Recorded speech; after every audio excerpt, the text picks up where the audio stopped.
Okay, morning everyone. Let's take our seats.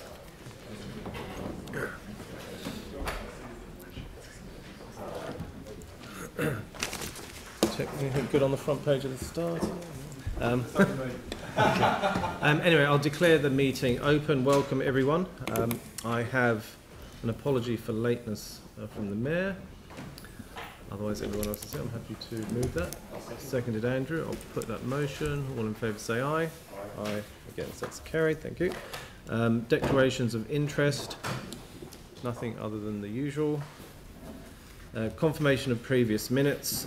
I've read those and I'm happy with them. Do I have a seconder? Seconded Andrew. Any debate? I'll put that motion. All in favour say aye. Aye. Against, that's carried. We have no public forum.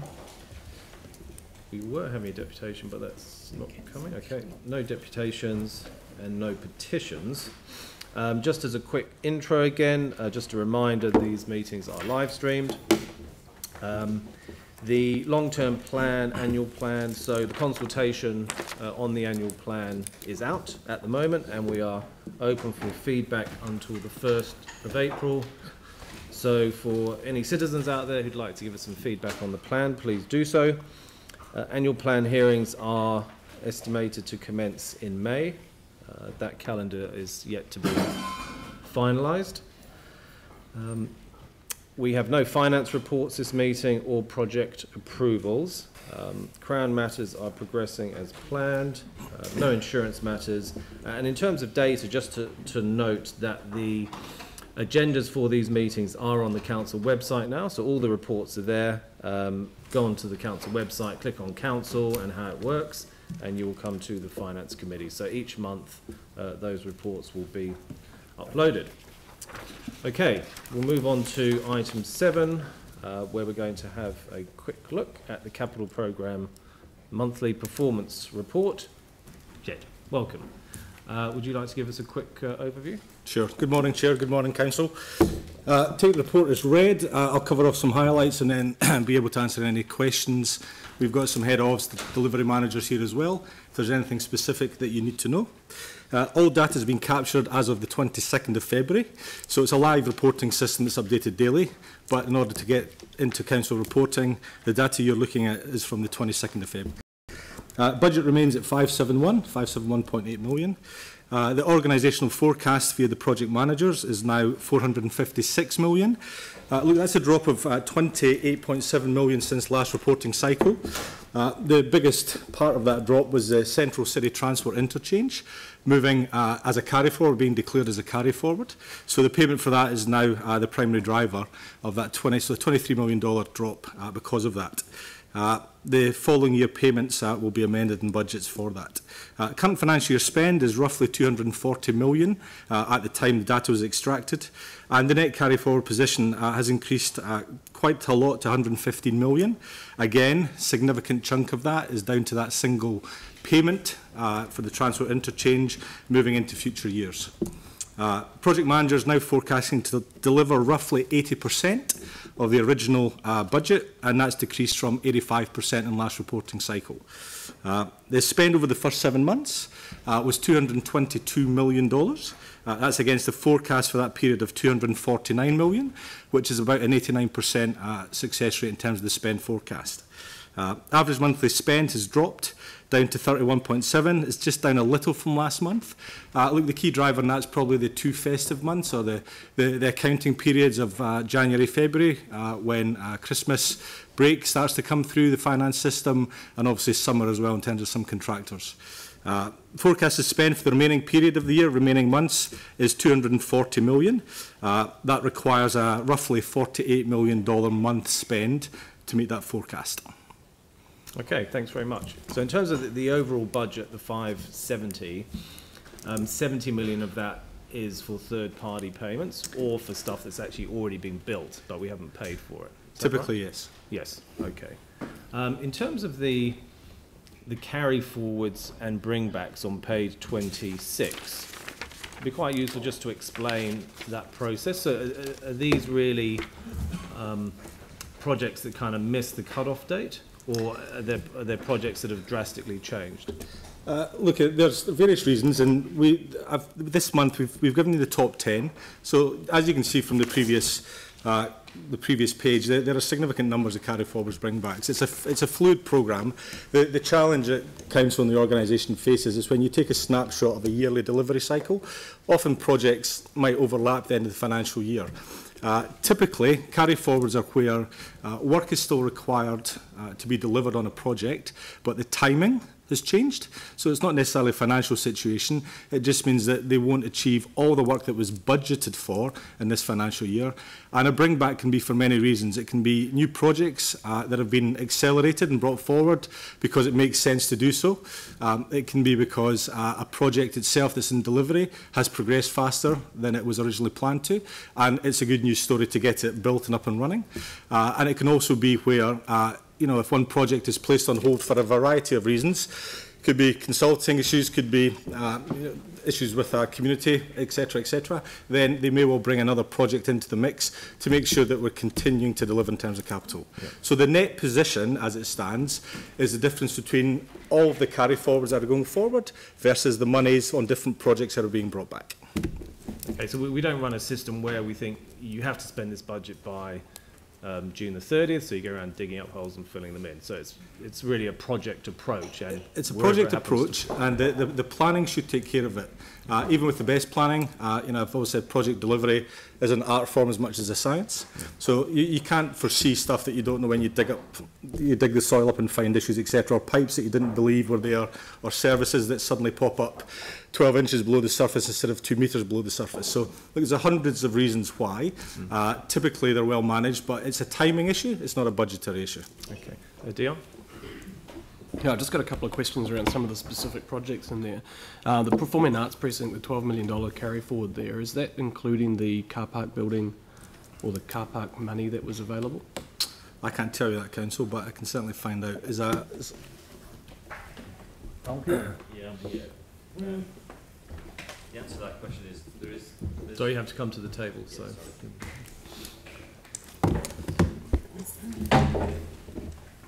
there's two budgets. There's obviously the 30 that's in for the PAP, and there is a transport budget which is for some money in that budget as well for car parking in the area, and it's part and parcel of the business case that's coming forward to council on the 28th of March anyway. So it's something that's included. The whole project delivery process is included in that paper that's going to council. Right. So okay, that was my next question: is when are we going to 28th of March? Okay, cool.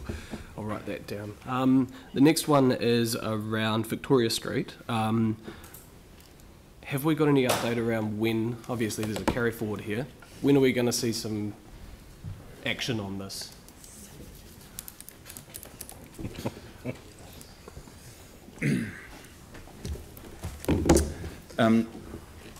Through you, Mr. Chair, so with Victoria Street, we were actually looking to update the ITI committee next week with a view to re-engaging with the public, assuming we get approval from ITI to go out and do that.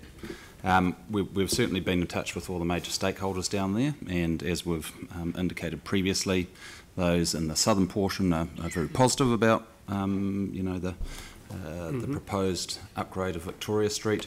To the north, we haven't spoken with as many people, so we're a little bit uncertain what the response will be from them. But post next week's ITI, if we get their blessing, we would look to re-engage from a public perspective. And how much more re-engagement do we need to do before we will start seeing things happen?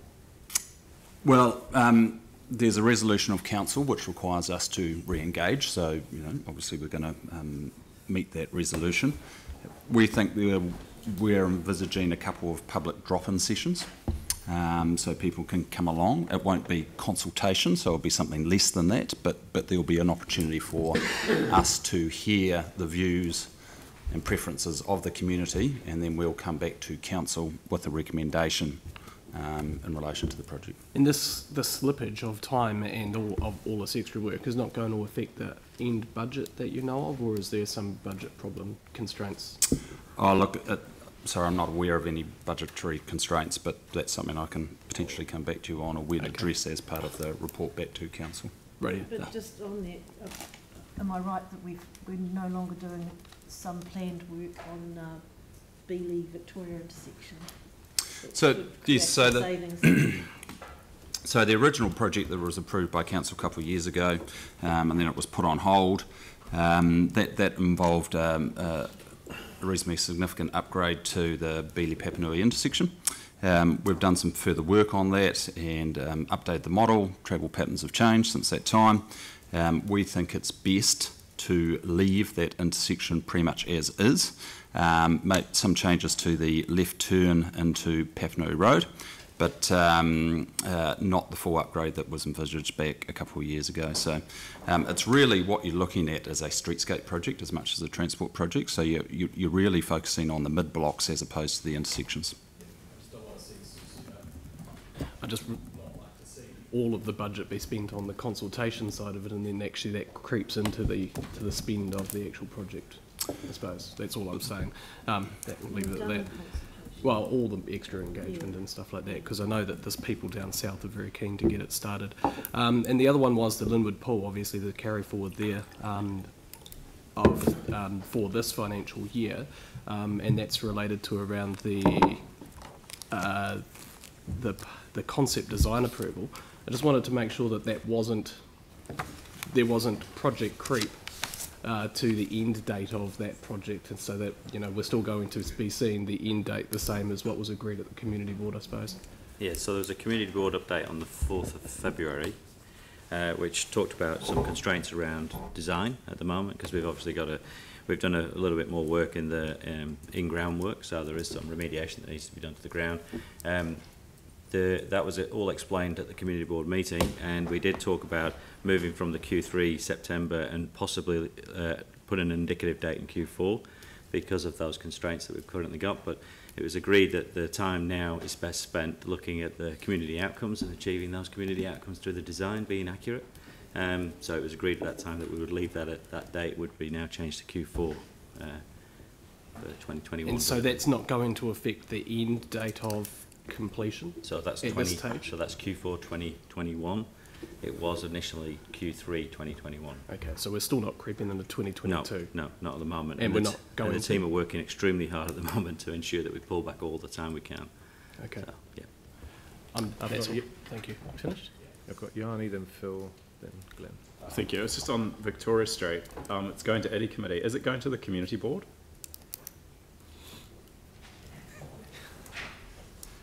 Just stay up here.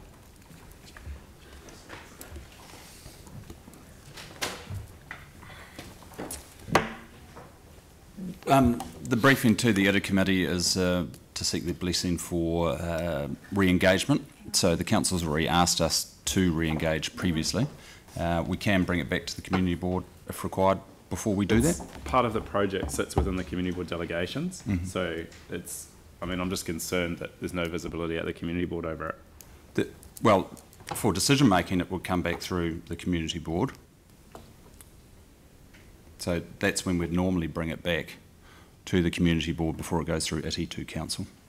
But part of it, I mean, part of it's in the Central City delegations, which is council, understood, but another half of it is in the board's area. So I would hope that the board's involved. You know, we're just going through community board delegations and partnerships. It seems pretty fundamental that the board should be involved throughout all the processes around it. I'd have to check with the project manager as to exactly what other steps are in there, but I can come back to you on that. Yeah, well, I'd suggest if you do any kind of drop-in stuff that the community board be invited along to that. Yeah, or if there's a hearing panel being set up, or, I mean, you're saying it's not consultation, but, you know, part of the problem previously is the clarity around who's making decisions, because when things go to a community board for a decision and then come to council for the same project but different parts of it, it's very confusing for the community to know who to talk to. So I think getting some clarity around that would be really important, and the board being fully involved and informed and being able to give feedback with the ITI committee. I think there's been ITI committees and joint board meetings previously, so maybe that's a way forward. Okay, Phil? Thank you. Richard, I just want to ask you, in one of the bring back, for the coastal pathway, due to the construction being faster than we had thought, which is fine, But I just wondered where that bring back funding fits in relation to possible NZTA funding for the as part of these projects. I might have to check. My understanding is that the coastal pathway is not part of the major cycleway MCR routes, so wouldn't attract the funding that we get for some of the MCRs. But we are going to put it up as a potential project for targeted enhanced. Yes. For targeted enhanced funding from NZTA. So would be apply for the for that sort of subsidy for the whole of the coastal pathway rather than just the section? Not for the 3 out of the 6 sections, or 3 out of the 5 have been constructed. So those ones, you know, we can't retrospectively apply because targeted enhanced funding is something which was only introduced last year by the new government. But we're going to apply for the section which is currently being constructed. Right, the current one. Because I wasn't clear where those bring back figures fitted with the annual plan, where it's a different figure. That's all. So I wasn't clear about the context for it. Because the proposed budget for the annual plan is 2.4 million. Mm-hmm. So I wasn't sure where that figure fitted at all in terms of any context with this bring back money, which is nearly 3.7 million. I think the total budget is the same. Yeah, the total budget is the same. It didn't get adjusted, unfortunately, as part of the draft annual plan. For the whole, you mean the total budget for the whole project, or for this section? Total budget for the section that's being constructed at the present time for this project, which is the Surf Club to Shag Rock. So the project that is in the annual plan at the present time, or in the LTP at the present time, is for the Surf Club to Shag Rock. The other bit is out at the end of the long-term plan. Okay. So when we talk about the coastal pathway, that's the bit we're talking about. Right. And that's the bit that has budget. So do we know how much that part is? Or? Yes. And it'll be completed within the budget that's in the annual, within the budget that's in the long-term plan. I mean, where perhaps we need maybe some more information later, is that didn't quite fit for the annual plan part. And I'm aware this is just... The annual plan's only dealing with next year, and this bring back has come to light post the draft annual plan that may need to be adjusted at the end of the annual plan process. Okay. But it's within the budget. So the construction is being done within the 3-year budget that's available for the project. We've got a memo coming to ITI on this. Okay. In addition to the one from... So I think we should receive information about those costs in terms of the total costs too for it, please, if that can be part of that. There is, yeah. So there's no addition, just to be clear to the committee, there is no additional cost over the budget that's allowed for within the 3-year period, funded period. It's just being delivered early. Okay. Thanks, okay, Glenn. Thanks, Lee. Thank you, Ref. That big number, page 24, the 170 underspend, is that a straight out deliverability or timing or accounting or a combination of all three issue there? Are you talking about the trend graphs? No, the final sentence on page 24. The chart as it stands will indicate underspend of the original planned budget by approximately 170. So leading up to it, it sounds like deliverability, although it also talks about spend. So let me probably best if I explain those graphs. These graphs are an opportunity to present a forward view of capital works. Now, they're not factual. They're based on 3-month rolling averages. So we take historical data and we look at the trends that's flowing to, and then we extrapolate them out and take them to a year-end point. That's the dotted line. That's the dotted line is the guesswork. Now, based on trend, everything would indicate around about a 400, at this time, a $400 million finish, which would indicate an underspend of budget by 170 million. Now, because they're based on 3-month rolling averages, and we've had 2 periods of festive holidays and slow down, and you can see that from the forecast and the actual spends. We're down in the 20s as opposed to 30s or 40s. That will be pulling that line down, and it will also be pulling the actual line down as well. So I would expect and hope that that number starts to come up as the larger forecasts and the larger actual delivery numbers start to come through. Last month it was about 430. It's dropped to 400.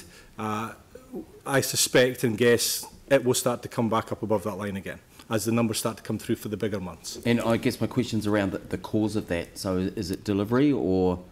Well, it's non-delivery of budget. It's a budget number, that's all it is. Yep. So it's saying that at this time, if everything continued as it's happening, yep, you would be $170 million underspent against the original budget. Because it hasn't been delivered? Because it hasn't been delivered, as it stands. But these will be artificially low because we've had 2 months of low spend and low delivery, so they'll start to increase again. Okay, well, thanks. Okay, Andrew. Thank you. Really just following on from Glenn's questions. Obviously, the raw figure of 170 million as an underspend would be a concern. I mean, the thing that we're trying to avoid doing is rating for projects which we're not able to deliver in any particular financial year. Yep. But certainly taking your points around the forecasting. And on, again, a raw reading of this report, you know, when you've got a set of data that shows that the number is 400 million, you've got a manager forecast which is 456 million, obviously we need to be able to have the information similar to you've provided to know what weight to give to each of those figures and to take a view on where that might land. But if we take the 72 million out for third-party payments, going back to Raf's point, that leaves us with approximately 100 million. We're talking about needing to spend 48 million as an average monthly spend. Is that considered to be achievable? Yeah, you need to ask the delivery manager at council. I've got personal opinions in terms of what's achievable, and I look at trends and data. So with regards to borrowing aspects, so DI and PMO, DI branch and PMO regularly talk to essentially where the numbers will land. We look at historical trend patterns. At this time, there's approximately 465 million has been allowed for by corporate in terms of borrowing. $45 million of that is for V-based equity. So at this time, DI, based on historical trends and based on smart decision making, is looking to borrow around about 420 million specifically for this.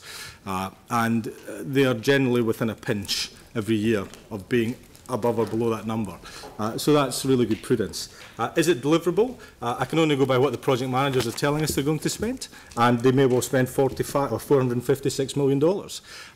The year typically ramps up in the last couple of months, as you can see, and historically we actually deliver quite well to that.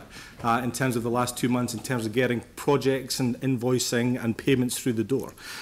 So looking at trend, there is an aggressive ramp, I would agree. The PMs are staying at this time 456, and that's the number from the staff at the coalface, so that's the number that we have to base our information on. The extrapolation data, which says 170 shortfall, is fictional. It's looking at trends and nothing else. So I'm not at the coalface. I'm just looking at data that the PMs are providing and then taking trend based on that. So I would say that the 456 is a number we aim for, and that's the number we talk to at this time. There will likely be, as there always are, additional carry forwards coming through, projects that are delayed for whatever reason, but equally so there will be some bringbacks to offset that as well. So that represents a forecast to deliver 80% of the planned budget for the current financial year. Roughly, yes. How does that compare to the previous year, both in terms of the raw number and the percentage? When I started 2012, we were probably hitting about 60% of our planned budget, and that was down at 200. So last year was our best year ever, both in terms of forecast accuracy as well as size of spend. The contributors to that were probably significant vertical and major facilities projects. Now we need to factor in that some of them have been completed, some are near completion, and some are yet to start.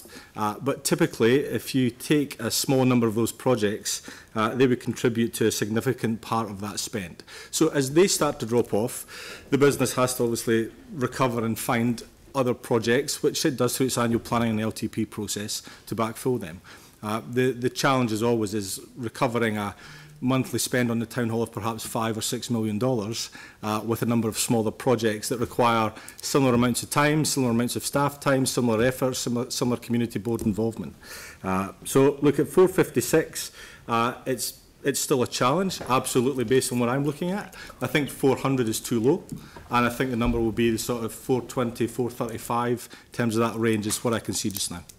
So that would represent, when you take the third-party payments out, maybe a shortfall of 65, 70 million? Well, it depends, because you may well have paid some of those third-party payments, but the shortfall itself, in terms of what we're in control of, would be around that, yes. Yeah. And just one final question, if I can. The 571.8 million that we refer to as the approved FY19 budget. Yes. Obviously, there's the headline number, which is the 571.8, but then there's what that is made up of as well. So when we're making this comparison, is that budget with the projects in it as we approved at the LTP, or is it the 571.8 made up of projects which are as a result of bringbacks and changes and so on that have happened since then? So are we comparing this with what we expected at the time we approved the LTP? Yeah, well, through the chair, the project budget is made up of projects that are approved through annual plan LTP process, plus additional carry forwards that come through from previous year. So that 571 includes carry forwards that council approve through finance teams. They present them at the year end and say these are the carry forwards the business is requesting, and when they're approved they're added to whatever budget you've planned and incorporated. Pete Langbein has a good model where look, we assume we'll always have some carry forward into the next year, and we assume we'll always be taking some monies out on a yearly basis into the following year. So from a financial basis, it's a net neutral. From a delivery basis, it can present challenges depending on how much carry forward is pushed into the next delivery year. Yes. Okay, thank you. Thank you. Aaron. Yeah, follow on from Phil's question before, but it was just around why are why is the coastal pathway not an MCR? I don't know. Lynette, would you like to answer that question? Because Can I answer that? Because when it originally applied for to be an MCR, it was declined because it wasn't deemed as an essential part of the rest of the link. So it wasn't designed, it was deemed as recreational rather than commuter. So that was probably 5 years ago. But things have changed now, so who knows? I think the important thing is now that NZTA have the TIFA funding, actually the fact that it's not part of the MCR doesn't... Yeah, so the application is being made for consideration under that. Yeah. So I just kept hearing that but didn't know the actual story. I just didn't realise no one in Sumner commuted by bike or Redcliffs. Or we went through this a couple of years ago. It was a bone of contention because it was originally in the plan as part of the network. Yes, it was. Yeah. So yeah. We'll bury that bone for the moment. Okay. Any other questions, Jimmy? One question on page 26. The top 10 carry forward. One of the projects is 924. Postwell Junction Road Extension. I just want to know what's the rationale, the $5.4 million carry forward to the next financial year, because my understanding this project has been discussing for several years, and also the Waterloo, the industrial business park, they would like to contribute for $1 million. Whether they still, have a lease commitment, I just want to know. Richard? Who can answer? So, through you, Mr. Chair, just on Horswell Junction Road, part of the complexities around that has been the negotiations with Kiwi Rail, so that it's been quite complex in terms of getting the design over the line, but Dave Adamson had a very productive meeting with them yesterday, so it seems like that's all now been unlocked and we can proceed and get on with building it very soon. So That's huge progress. That's huge progress, and it's great, and it's been an issue which has troubled us with some of our projects, not just Hawthorne Junction Road, because they have obviously their own design, their own kind of capital requirements, and working in with them has previously been a challenge, but now, post yesterday's meeting, we think it's going to be a lot better. My question is whether those $1 million contribution is part of this budget or not? No, my understanding is that's council's contribution, which is from our LTP/annual plan. But total budget is a 7.8, or total budget regarding to this project is a 6.8 only. So that's current year budget. Current year is 6.8. So the current year budget is 6.8. I mean the needs. But we're hoping to progress construction on it very soon. Yes. So post yesterday's meeting, it seems like those issues which I referenced have now been unlocked, which is good. In terms of the one. No, it's not there's enough there. That's the council's budget for it. Yeah. Yep. That's the total budget. That's the total budget. But whether staff have engaged with the Waterloo Industrial Park regarding those, they have intention to contribute $1 million, whether still go. No, it's come off the table. Dave, do you want to say something? Tomorrow, well, in the next day or so, Carly and I had a meeting with NZ Rail. They're going to give us a service agreement, which is great. That budget, the whole capital budget, is a gross budget of what the project costs. It doesn't talk about where the funding is, because there's a component that might come from private area, it might come from rates, and it might come from NZTA in that project. We can't unlock it until we unlock that part of Kiwi Rail. And it's a little bit like a number of other projects that are going to get carried forward. Hereford Street, we couldn't unlock it until we've got through the consultation. Victoria Street, we've got to do that the same sort of way. Each one of those is $5 or $6, $7 million. This one's $7 million. So we're trying to unlock them. But rightly so, council put that in the capital budget, because if it all went right, we would have wanted to spend that as quickly as we could. So it's just a yearly change, but we are trying to unlock that. And I must admit, the meeting yesterday on a wide range of projects with Kiwi Rail, because we do interface with them quite a lot, was probably the most productive meeting I've had with Kiwi Rail for a number of years. So it was Good to hear. Okay, any other questions? Yanni? Sorry, I'm just concerned. So have we just lost the $1 million, or are they going to, now that we've unlocked it with Kiwi Rail, we're going to get the $1 million? We will be still talking to those developers, because it does unlock part of their subdivision. Now they're a syndicate from Southland, I think, aren't they? They're syndicate from down the bottom of the South Island somewhere. So Gore, is it? Well, the chairman's right. I don't know. So yeah, we are still talking to that. Right. Okay. And this, the other question I had was, so the report's good from a high-level perspective. You can see across different council units, and also you can see the top 10 bring forwards and carry forwards. But there's nothing in here around ward-based reporting. So I did email through because I couldn't be at the informal. But can we get some information around visibility of what's happening in terms of local projects at community boards, and what's the best way to do that? We've raised that before. We're still not getting that information. We discussed it this morning at the informal, and that is coming. Can we get a date for it? Because we're currently in the annual plan consultation, and thank you for making that point. The problem is that the communities can't see what's happening with projects in their areas to make informed submissions. So it's quite a critical piece of information. If we wait to next month's meeting, we can't inform the community because it's too late. Submissions have closed. Yeah. So we will be resending around the information that we sent to you in September and did resend early in the year. So we will be sending that again so that you can perhaps refresh yourselves and also your community boards with the projects by ward. I understand. Like, I can understand the budget kind of stuff. What people can't see is how those projects are tracking against budget and against time frame. That's the critical thing. We just had a guy come to council last week about a project that was approved about 2 years ago that he's had no communication on, and is incredibly frustrated that 3 cars have gone through someone's fence and he can't understand what's happening. Okay, what we have asked is for community boards to get reports on capital projects in their area. So that will come to your community board, and that's where you can discuss whether you've got projects that aren't being delivered. Is it going to be in time to inform the community to make submissions to our annual plan? Well, yes, that's the job of the community board. You make your submission based on the information that you get. We have that information yet. We've got, what, 3 weeks left and community events on the weekend and communities... Well, apparently you have had that information, but it's going to be sent out again.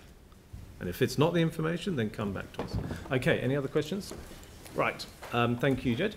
I have a resolution here to receive the information. I'm happy to move that. Seconded Jimmy. Any debate? I'll put the motion. All in favour say aye. Aye. Against, that's carried. Thank you very much. Item 8, performance reporting.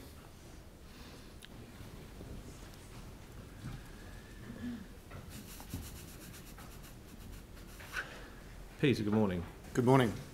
So we've got some new information here which looks quite interesting. So there's 4 pieces of information. Just want to give us a broad overview of them?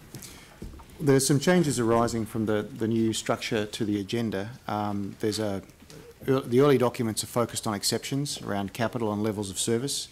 There's a small section on 17A reviews. And we've also set up a process whereby managers who have got exceptions are present so that they can talk to you if you need to inquire about something. So there's some structural change, content change, process change. Just working through them briefly, I'm going to move through to the first report, Performance Exceptions Report. So I believe that's page 38. Basically, the bottom line of that is that levels of service are pretty steady. They're up 2% from December. They're still very close to the benchmark 85% mark. And the exceptions to those are reasonably well known to the committee. They're the ones that have been exceptions over previous months. So there are some there around water, some there about roading. Basically no surprises in those. They're pretty steady over time. I am happy to either field questions as we go or defer to the subject matter expert if there are any queries as we go. Okay, well, why don't we take questions on, we'll do it bit by bit just to make it easier. So in terms of those levels of service report, does anyone have any particular questions? I mean, it is generally the same stuff every month in terms of the water, but any particular questions on that? Glenn? Peter, I had a question over the level of service, maintain resident satisfaction with road condition. It's page 47.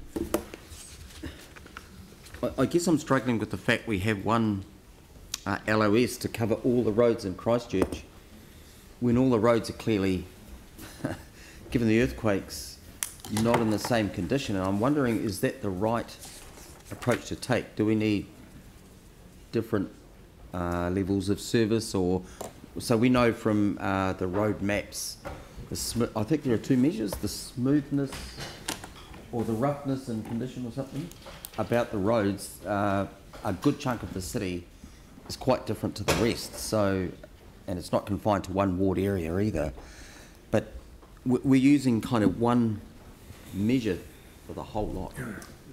Well, Richard's here to support on the engineering and technical side, but broadly speaking, the answer to your question is the resident survey is only one of a number of road measures. The rest are technical in nature. That's the subjective, feedback-based one. But that survey question is based on all demographics, all areas of the city. So it's representative of the city. That's why the sample size is so big. So in terms of just that one level of service, satisfaction, the base that it's drawn from is very wide. All ages, all demographics, all areas of the city. So, but the other more technical measures, Richard could talk to if that's the nature of your inquiry. Are you focused on the resident survey one alone, or do you want to talk to the others as well? It's mainly the resident survey there. Right. Because it's got one result to cover the whole city, although you do talk about yes. So, well, that result, though, is the result of summing up, as I said, all demographics, all areas. So I'm sure that the explanation on the sample size would be quite technical, but it's drawn from many hundreds of people around the city, not by any particular region. And would that be a median or an average? Well, it's the summary of all of the demographics put together. It's the total. Mike and then Pauline. Thanks. Just a couple of quick questions on page 40 that talks about the water supply. Actually, I'll skip to the one where Richard's there, actually. On page 41 and 42, there's the standard one, it's obviously changed a bit since the last annual plan, long-term plan came through, but around the numbers of private vehicles remaining at the current levels. And obviously what we've always seen is the fact that it's hard to measure, and it's still coming through, and they've got in the actual some remedial action to actually look to address that. I'm just wondering, are we looking at what other cities are doing to measure that? Because I noticed Auckland have been measuring their transport and are doing the same thing, where they can they're clearly showing that their transport through car trips has stayed static over a number of years. Have we checked with them to see how they're measuring? Look, we would want to check with them, so you're right. The issue is not so much whether we know things have changed, it's the measurement, which is a challenge for us, particularly given that MOT have changed their survey methodology, so that's the challenge for us in terms of trying to measure that level of service. But in terms of the remedial action, yes, we would be checking with other cities, seeing what they are doing, and coming up with an approach which we think best suits Christchurch, but is cognizant of what others do. Yeah, I guess it's just like if I can see another city showing us this data where they're not getting any increase in their car trips, I would assume therefore that we could do the same thing. And since I've been seeing these reports, again the same thing. Oh, we can't do it. It's too difficult. We need to work out how to do it. Yeah, it's just. I guess it's really important, this data, to make sure what we're doing is working and we're heading in the right direction, and it's how long this is going to take before we actually start getting the results to what we need to see.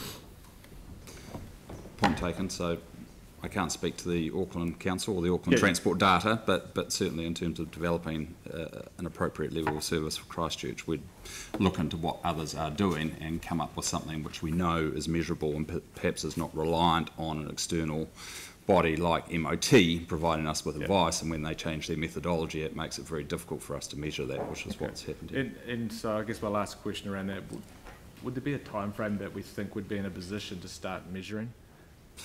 I haven't got one, but I can come back to you on that. Okay, thank you. And thanks. My other question's around the water supply networks on page 40. And obviously this is quite important for the city, and this, I guess, is around our reticulation and the damage to our network. And I know a while ago we heard that we're having a report coming through. I'm just sort of wondering whereabouts that is. I can't speak to that, but perhaps someone from Three Waters can. John?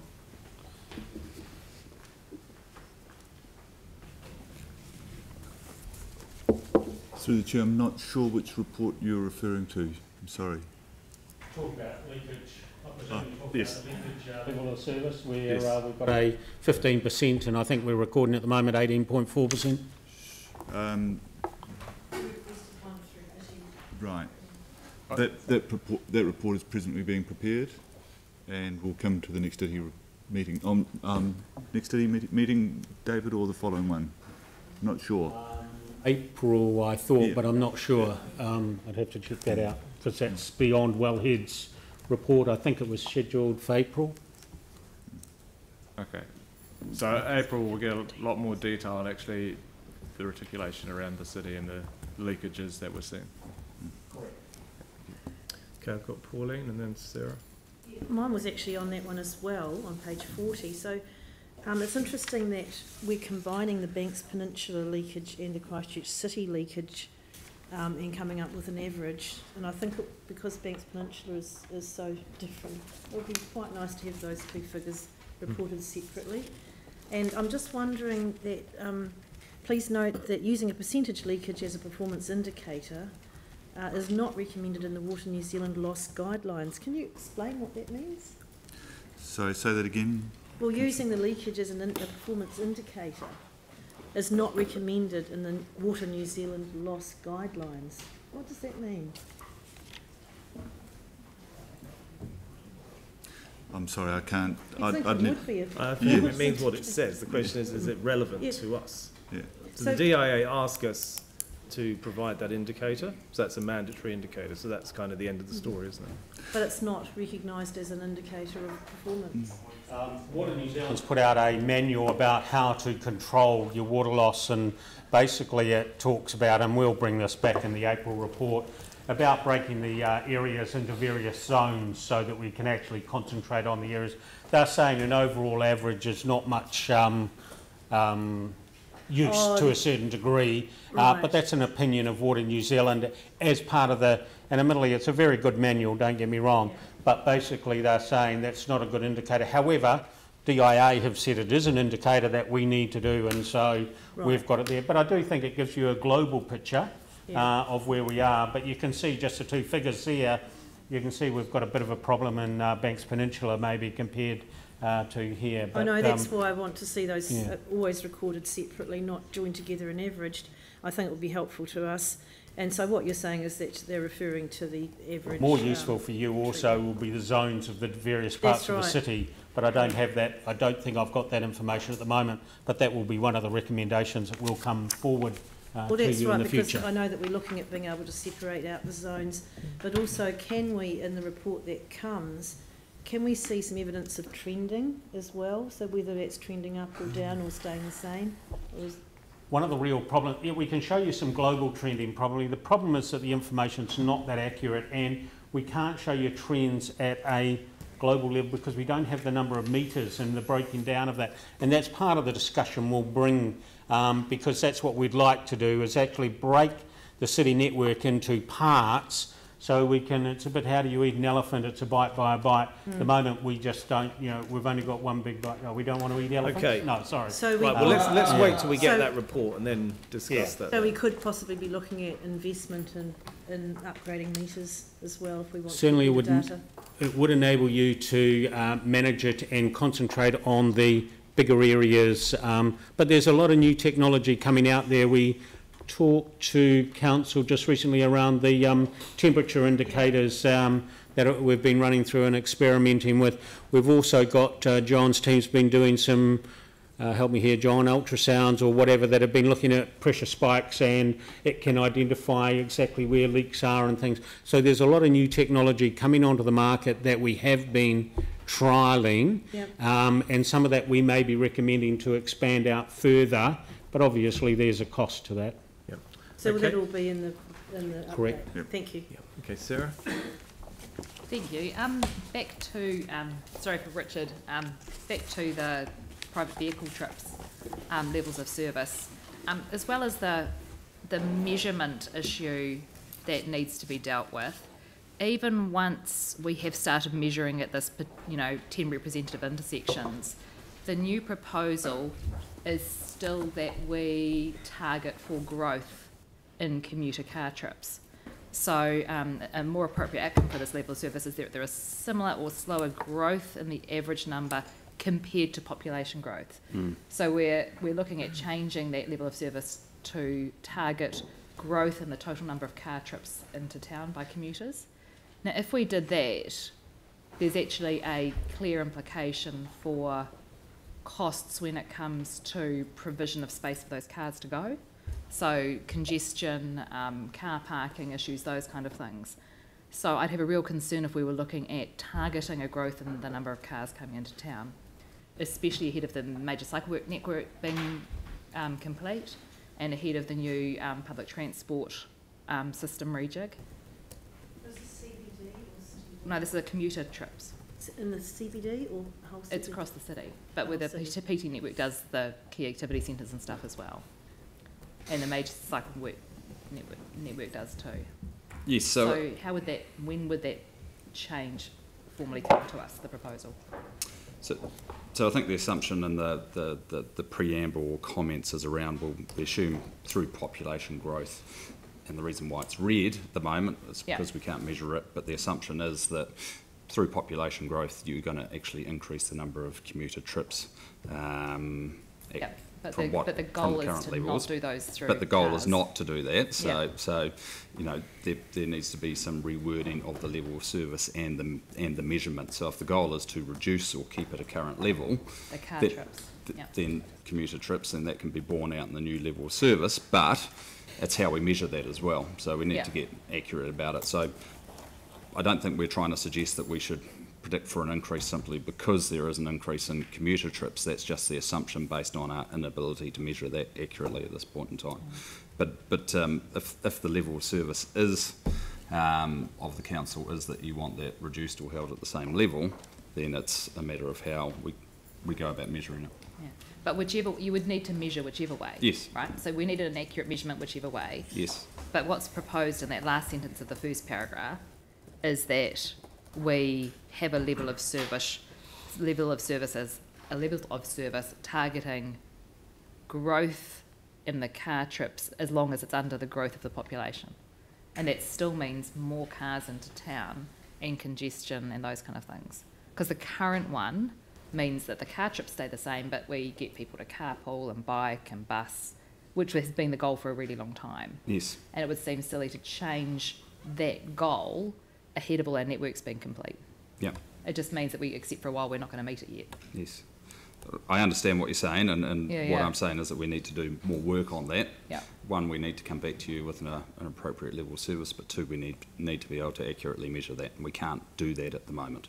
So perhaps it's something we can discuss at a future ITI committee or council briefing or something as to how you want that articulated as a level of service and how we can go about measuring it. But there needs to be an assumption in there around population growth, because that obviously does have some kind of impact on commuter trips. However, I understand that the organisation wants that to be picked up through mode shift. So I understand where you're coming from. Thanks. Okay, I have David, then Vicky, and Dion. Just following up on Councillor Livingston's comments earlier on the resident satisfaction road conditions, currently sitting at 20% against the target of 38. And you've made the comment that this is a city-wide evaluation. Do you have a breakdown by ward, for example, or areas, so that ultimately, and it's something that some of us have been going on about as well, it does give some support to prioritising some areas for appeal? That breakdown isn't part of the report, but it can be done because we know where people come from. So it's a matter of constructing that view of the report. Yeah, well, I'm just saying that perhaps the overall 20% you may be near zero in some areas, and will that give you some reason or impetus to sort of look at prioritising areas for appeal? Well, look, the first step is if you would like the data cut that way, we can do that. And there is another survey coming in May, set of results coming in May, so we could do that for that year as well. Okay.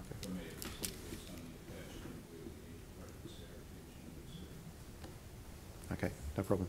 Right, so I've got Vicky, Dion, and then Phil, and Jan.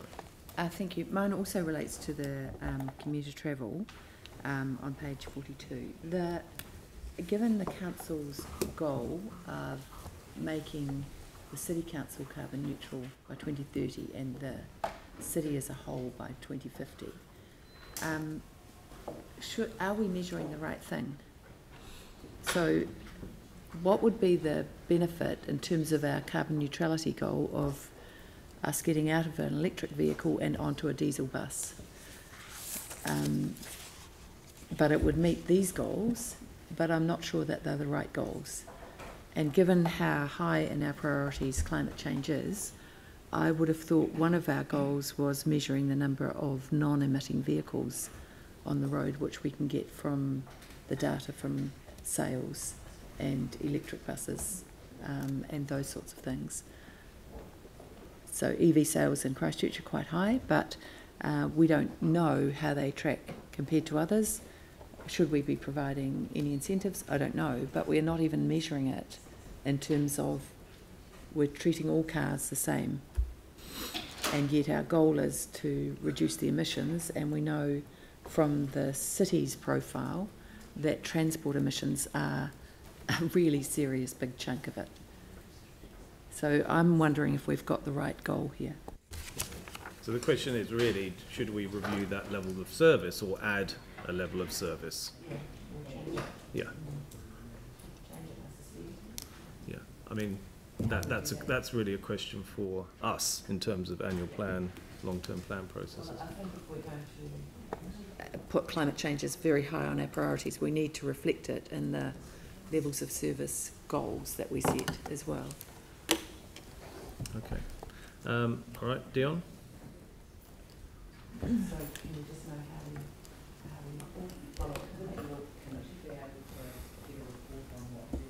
This would support that, yeah.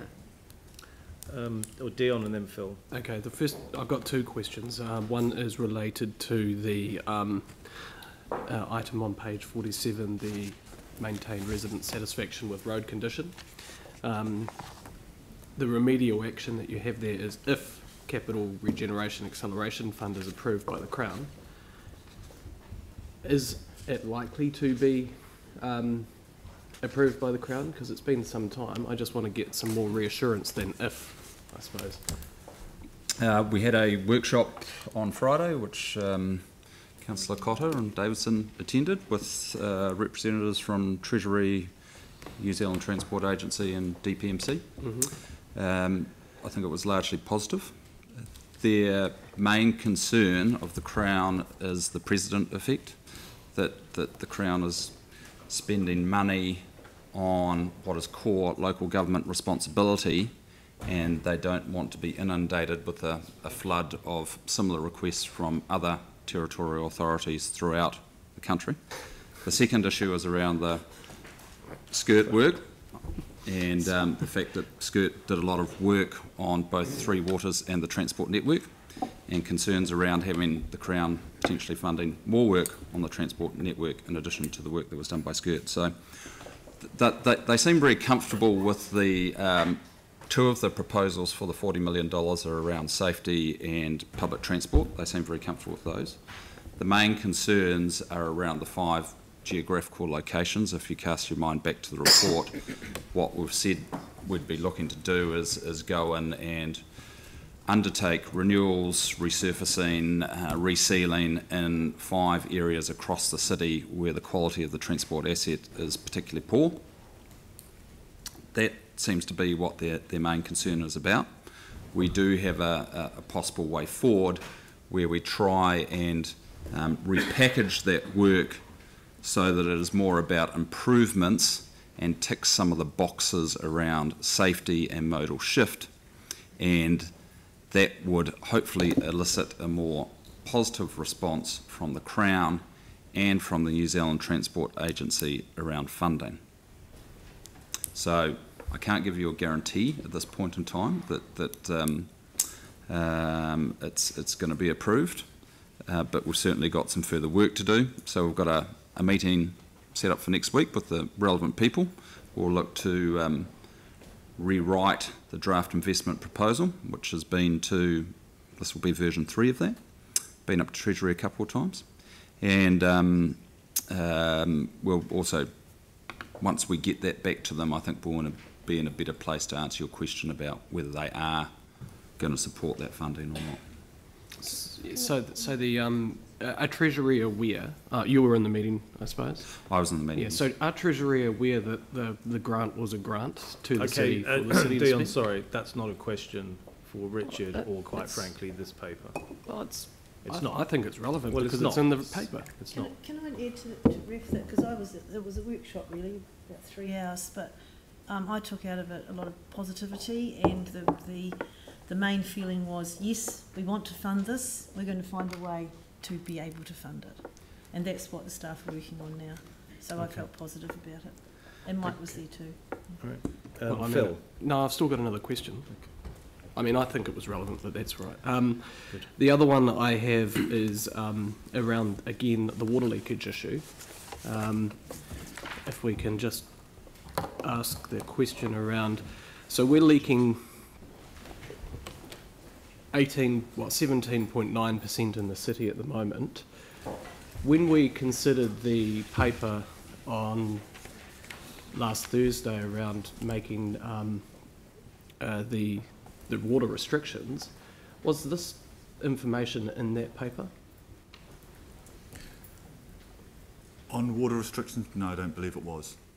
Okay, so because I mean that is quite relevant around, you know, we're needing to do the infrastructure repairs of the wellheads, and we're saying to people to reduce water, but we're leaking, you know, nearly 11 billion litres of water a year at the moment. So I mean, would it, if the question I have is, if we didn't have this leakage, would we still need the restrictions? I believe we would. So the city's using more water than we're leaking, I suppose. Our target is to be under the 15%. That 3% would still mean that we would have to to complete our program, we'd still have to bring online chlorinated wells to complete the program. Okay. All right. That's fine. Phil.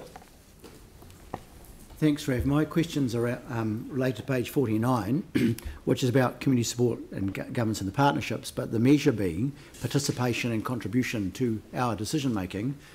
And I guess the target, in a way, is pretty high in terms of percentage of respondents who understand how council make decisions, and we aim for 41%. And my question really, in relation to that, is about how we might possibly improve that by way of, or say through our delegations to community boards, and if there's a way perhaps of involving citizens more through forums or some kind of assembly, so that in fact this is there's an easier lead-in for residents through their community boards. Thank you, Phil. There is a disparity between achievement and target, and you can see the forecast is an amber, in that there's some risks to meeting the target. I think the question could be answered by a combination of heads of the organisation, in that it's multifaceted, and you know, the scope of one unit alone won't provide you the complete answer. But I have had a couple of conversations with colleagues. Some of the efforts that the organisation are making to meet this target include a wider presence on social media, the opportunity for the community to provide their views and influence decision making in, say, Have Your Say.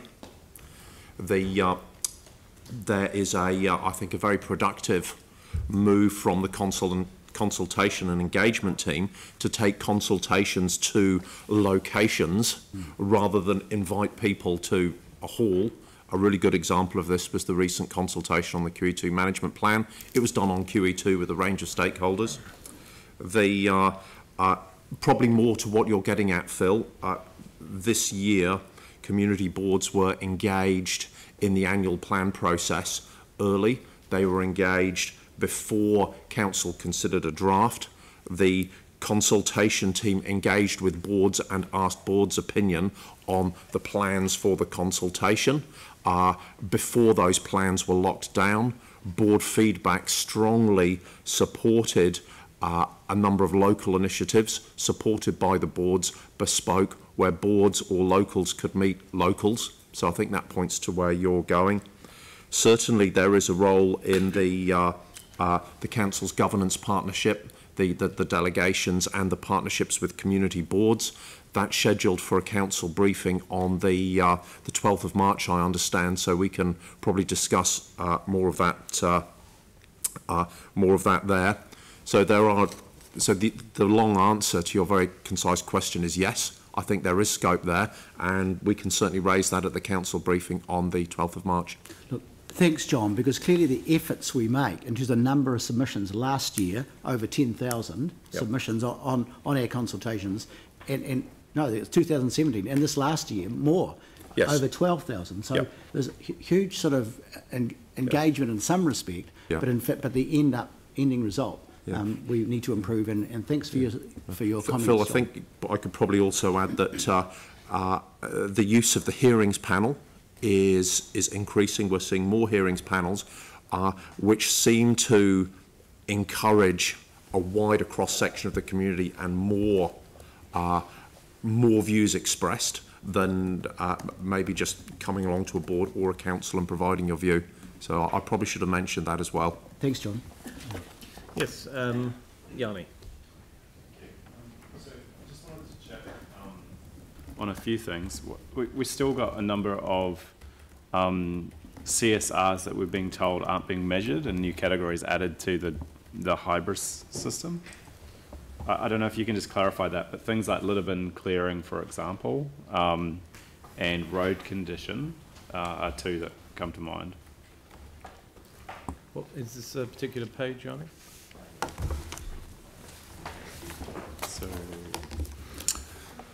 So 47, the bottom target 16.0, reduce the number of customer service requests relating to sweeping a curb and channel. Comment reporting detail no longer available post implementation of hybris. Reporting for this will commence mid-January 2019. An additional category for curb and channel sweeping requests will be added to the new request system to enable this. I'm just trying to understand how many complaints we're getting or what the trends are. So there has been obviously a transfer from WorkSmart to hybris, and it's my understanding with phase 2 of hybris that the information that we need to accurately measure the levels of service, which are outlined in the document in front of you, will be available to us. So I think they speak to that. So starting from March, we'll have a far better understanding of the information that we need to accurately populate this report. So what we've done in the interim is simply indicate that we don't know if we're going to be achieving those levels of service, so we've marked them orange, but in the next reporting back to you we should have that information available. But how do we, I mean, I just don't understand, how do we not have a category for complaints regards sweeping the curb and channel or for clearing litter bins when these are like basic functions of council? So it's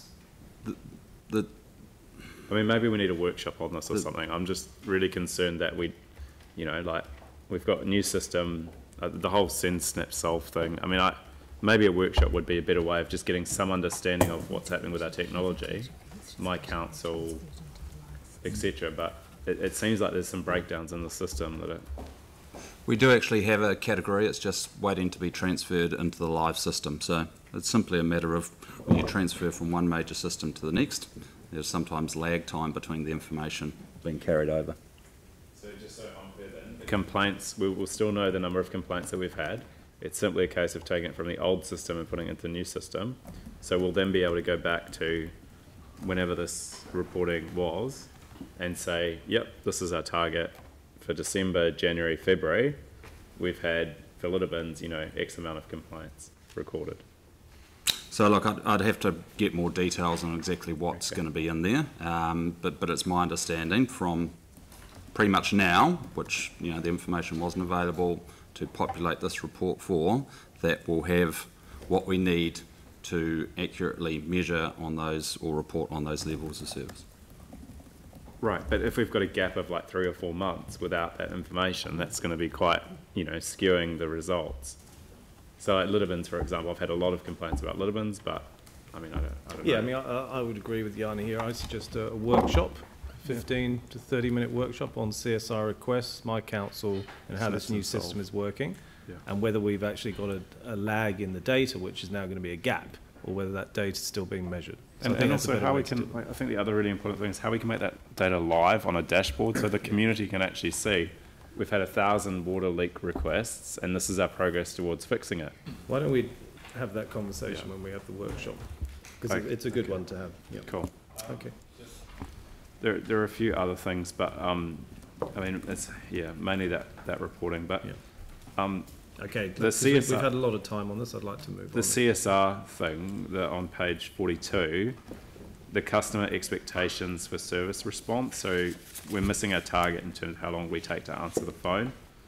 And maybe that, again, maybe that's something that could be put in the whole Citizens Hub being more accessible, and yet, you know, that's showing that we're being less accessible. So I don't know, can that just be added to the workshop? Would that be a good thing of understanding what's happening there?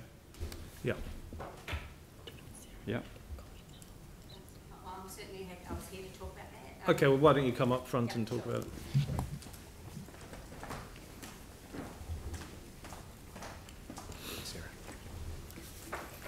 Good morning. Morning. This is actually the level of service we have for our contact centre, so the average speed to answer of 90 seconds. And I'm more than happy to talk about it in a workshop if you want further information. But since we went live with a significant change in our service request system, which is 25% of our 520 phone and email interactions, there has been some embedding of that change, as you can imagine, the quantum of the change. We had planned, or I had planned, that part of our new service request system provides for online service, so self-service for our customers. The uptake on that hasn't been realised yet. I mean, it's early days since September last year. But as a result of that, we were carrying a number of vacancies, which I have now recruited more people for. So I'm confident that we will bring back that level of service. Our level of service has always been very good, and I think this is a result of a significant organisational change into how we manage our business. I noticed two final questions. I noticed there were a number of ones around where we had a target that required intervention, although the target was to have 0 infringements for things like discharge into the stormwater. Hold on. Is this? No, that's. Is this the CS? Is this Sarah's customer talking about the services? CSR system. Oh, well, it's related. Yeah. So basically, there's a number of targets that we've got which it looks like we're meeting, but they've been listed for intervention based on enforcement, monitoring, I presume, is why they've been listed. We've heard yesterday at a workshop, people, I think, have sent something like 47 emails or contacts into council without a response around enforcement. How is the CSR system, or the self-reporting, or whatever systems we have, how are they relating to the enforcement in terms of some of those things, in terms of consenting, stormwater discharge, etc.? Is there any work going on between the two, or a backlog around things that, I mean, I guess you would say they're probably more urgent because they're causing a lot of frustration to people, you know, noise in the morning, for example, on consenting, or, you know. Look, I think we're talking here, Yanni, about the phone system and the answering of requests. I'm not quite sure who you're just trying to understand, like, if you go to page 43, levels of service which interventions required to meet target, and you've got things like number of abatement notices regarding council resource consents related to discharge from wastewater systems per year, no abatement notices to date, maintain vigilant oversight of activities to minimise wastewater spills and overflows, and you know that's repeated several times down here. What I'm trying to understand is if people are ringing the call centre and saying, hey, there's some water that's over, like it's flowing and you know it's an overflow, are we responding in a timely fashion to ensure that that gets investigated and an abatement notice is served? And is that what these targets are telling us isn't happening, or is it something completely different? So Yanni, I can certainly talk to what happens at that first point of contact. So absolutely, as you know, our contact centre is 24/7, so people respond based on the urgency of that particular interaction. So yes, within 24 hours or within a couple of hours, we would get a contractor out if that was the requirement for that particular issue. What then happens to it in relation to an abatement notice or follow-up, then that's a different part of the organisation. I don't know if anybody's here able to speak to that. But in relation to how that is for the citizen, absolutely they get an immediate response to that issue. Right. I'm not... Enforcement then... I have to say, from some of the complaints I've been dealing with, I'm not confident that people are getting a sort of immediate response to those things like water. Okay. Or consenting, which is what we heard yesterday around things like construction activities. Yeah, I certainly can't speak about consenting. Is there a particular level of service in here that you have the question related to? For intervention required to meet target when they're showing that they're currently meeting the target. Which one is this?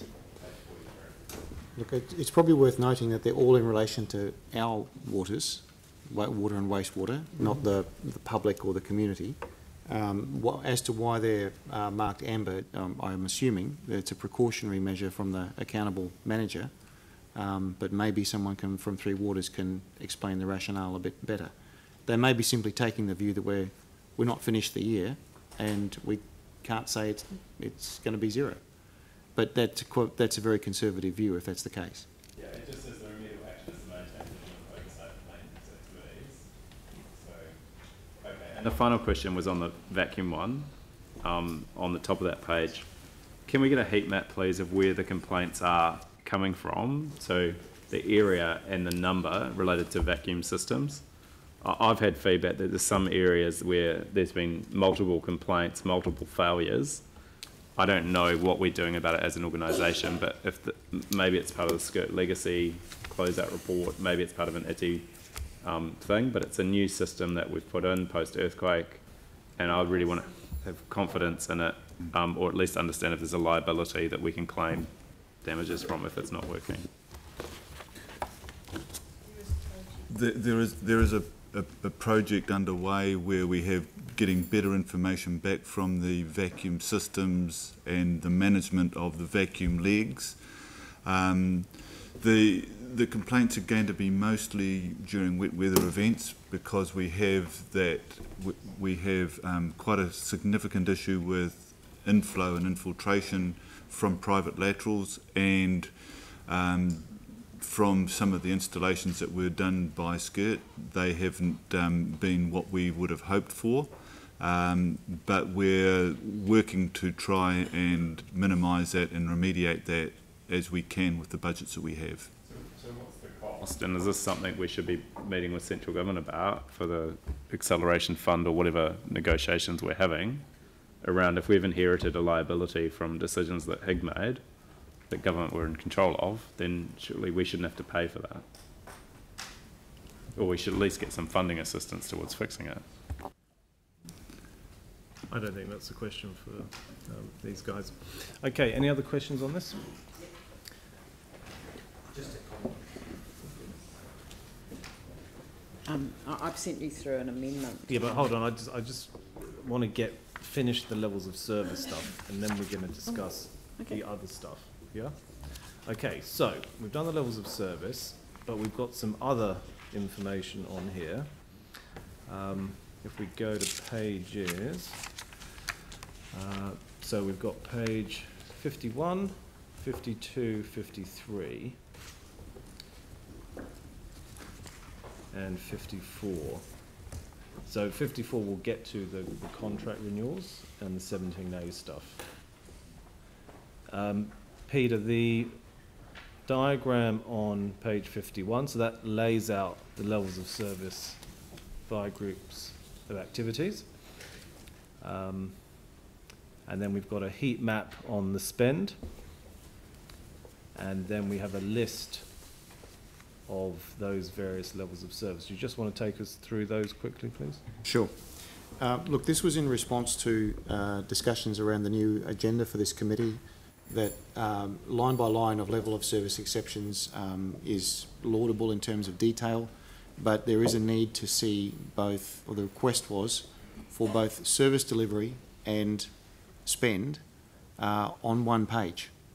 So, you know, something might be delivering, but the spend may be wrong. Something may be on budget, but the delivery may be wrong.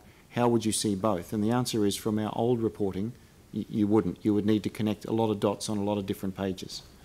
So the request was for a high-level view on one page of the big picture. So there's a couple of different cuts of that. One is simply how the levels of service break down. So the first one, level of service delivery by group, is simply, this is how, if you sum up all the detail on one page, this is how the levels of service break down in terms of their footprint and in terms of how they're performing. So obviously the infrastructure stuff is in the top half and non-infrastructure in the bottom half. You can see the breakdown of how many levels of service they've got and what their forecasts by managers are saying. So that gives you the first picture. The second is the heat map, performance by activity. This is just the old Harvard model of spend along the bottom and performance in terms of service delivery down the side. So obviously something that is delivering all of its levels of service will be at the top, and anything that's delivering on budget will be bang in the middle on budget. So the shaded area you see, I realise that the first time round it takes a little while to get your head around. The shaded area you see is activities that are delivering above 85% of their levels of service, and they're also doing it on or under budget. So it's the twofer. It shows you outliers, but I'd probably caution you, having done these sort of things a lot before, that the outliers are probably not the most productive place to look. You're looking for big trends. So this gives you, again, all the pieces on one page, but cut two ways, delivery and budget. The big, I guess, signal on that page is around the infrastructure areas that you see in the middle there. They're quite clustered. They're below the 85%, and they're in the overspend, under recovery area. So that's the simple message off that page. These things, there's some teething issues around getting a group used to this kind of model and using it and asking the right questions. So obviously it's going to take some bedding in. I'm very happy to field any questions or step through how it works again if need be. But these are generally useful for seeing the whole set of chess pieces on one page. Mm-hmm. The table on page 53, which basically replicates the table above, I'd say that's in alphabetical order. That would be probably quite good to have in either spend order or priority order. Because again, when we go back and look at the levels of service chart on page 51, you've got strategic planning and policy, it's got 64 levels of service. The water supply has got 22. We might decide actually what are the priority areas, because at the moment it seems like they're not weighted towards a priority. That's right. I don't really have a priority guide to work to. Yes. Yes. So I think everybody would have their own view of what that order would be. Yeah. Okay. Good. Okay. So that's something for councillors to have a look at and get used to. The final piece of the puzzle today is the section 17A stuff you've talked about, and on page 54, the contracts that are coming up for renewal. Do you want to just walk us through that conversation?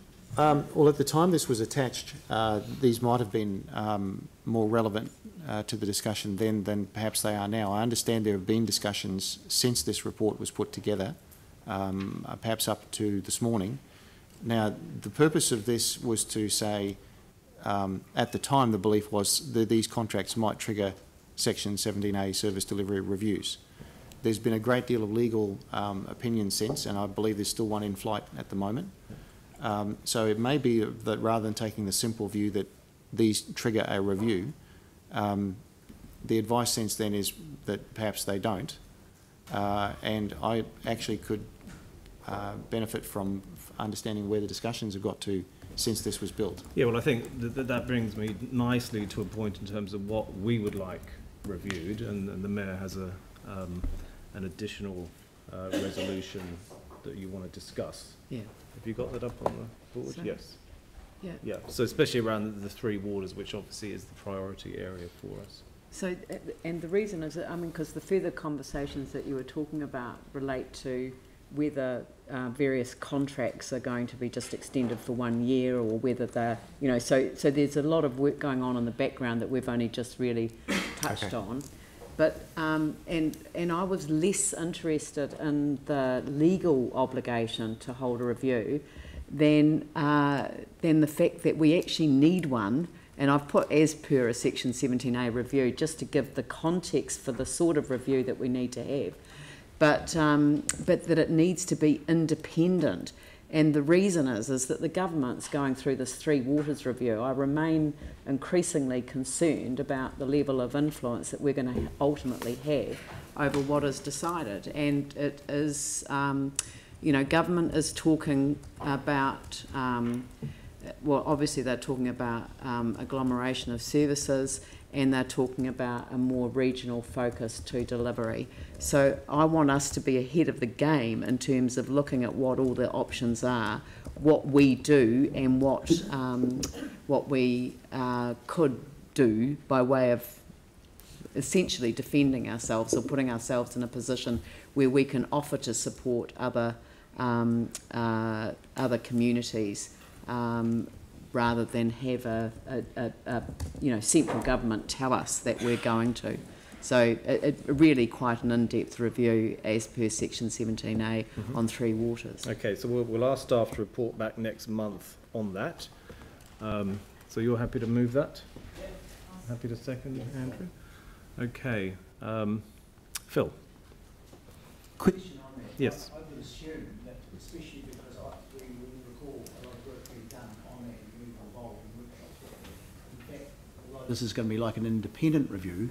In fact, that work that's already been done would be incorporated. Yes, I would imagine so, yeah. So in a way, we want staff to report back on where things are at. What So it's not like we're starting from scratch. In fact, we've got, No, that's cool. Andrew?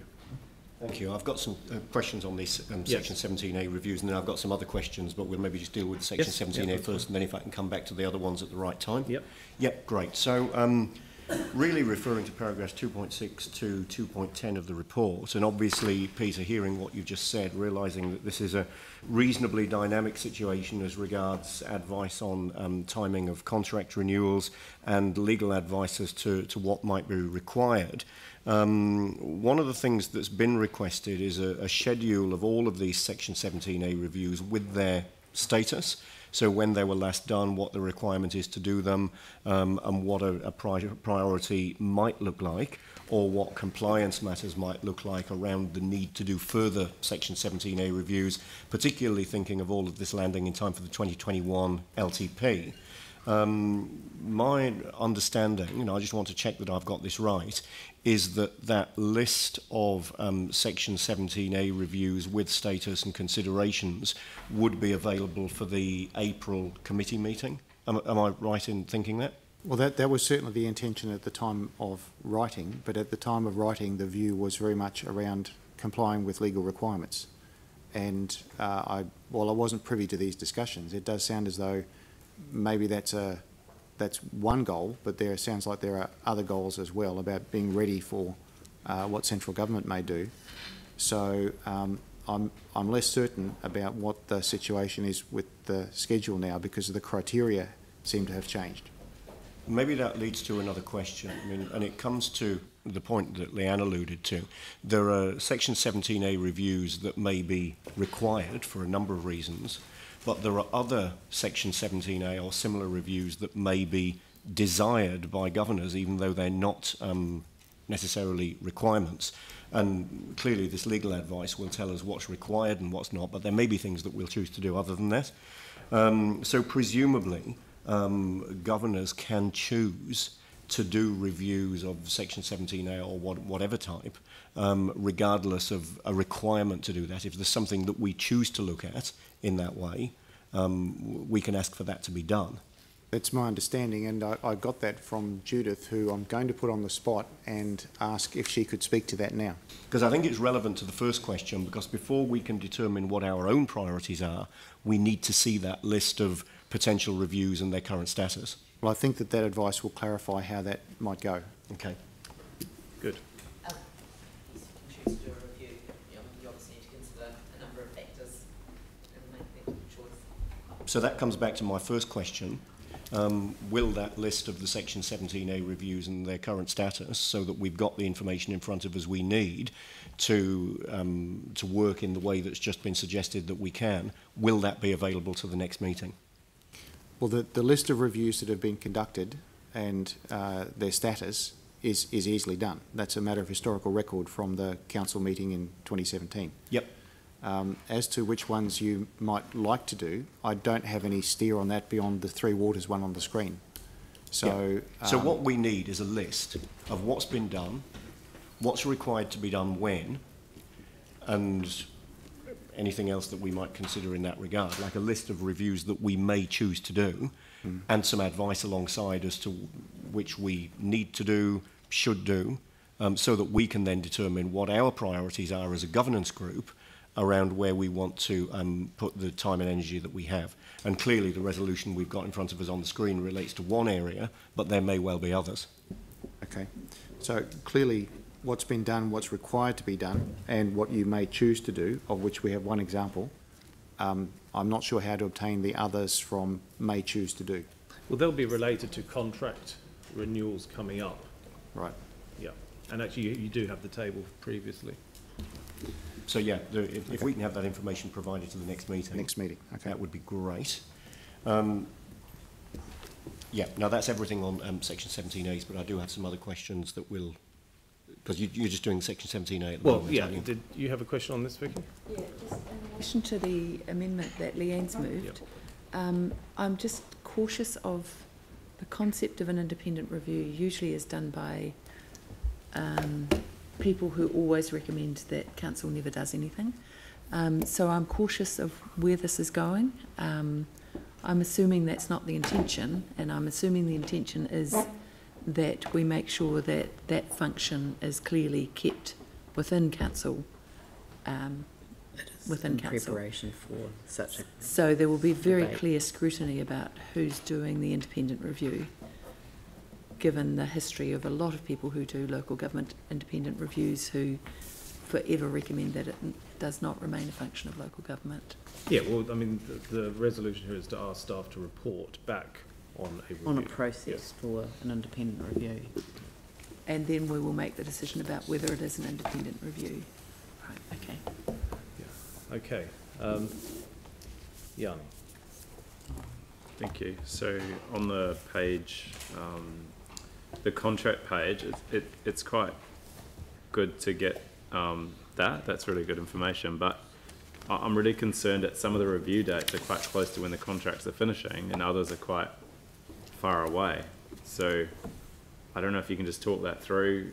You know, like we've just sort of had a workshop this week or briefing, and yet a number of these contracts are very close to expiring. So I just wondered if there was kind of a protocol in place around decision making around these contracts, around us being informed, being able to set objectives of what we want to achieve, or you know, if I just take the traffic systems maintenance one, which is now well, it's ended, and we just began reviewing it last month. It's a 6-year-old contract, and we've got traffic lights. I mean, you know, we've asked for workshops on traffic lights, but I don't know, we've had nothing. So, to answer your question, look, this was context around the 17A decision and triggers. I don't have the protocols around contract process. I'm sure Chris Anderson could tell you all about how that works, but I'm not across that. I think it would be quite useful, just so we don't get stuck in a situation where at a governance level we may have a different outcome of what the contract is going forward. And also I thought having the value of the contracts would be quite useful too, even if it was, maybe you don't want to say the specific dollar amount, but you might want to, you know, have, you know, $1 sign or 2 or 3 or something, just a scale, so we can see what are the really big expensive ones. That information exists, but on advice, you can see this is a truncated table. Commercial and confidence information about these contracts was removed from this because it's on the public agenda. Totally understand that, but I mean there must be a way of denominating the scale of the contract, not in the specific dollar amount, but just in terms of I don't know, yeah, percentage or whatever.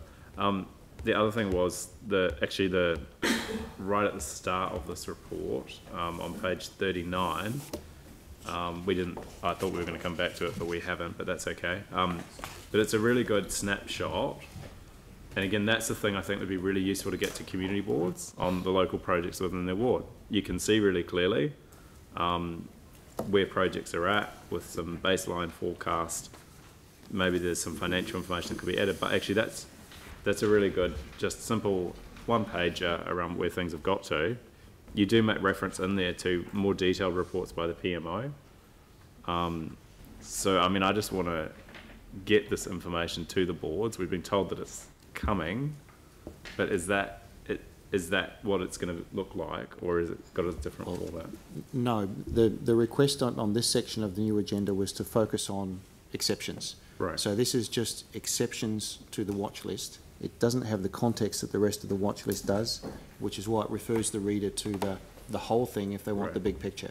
Okay. This is just exceptions, just watch list. So is there a process to report exceptions to the community board in the way that this has been reported to us, so they can see on those more local projects what the progress or the status is where they're not meeting the original expectation?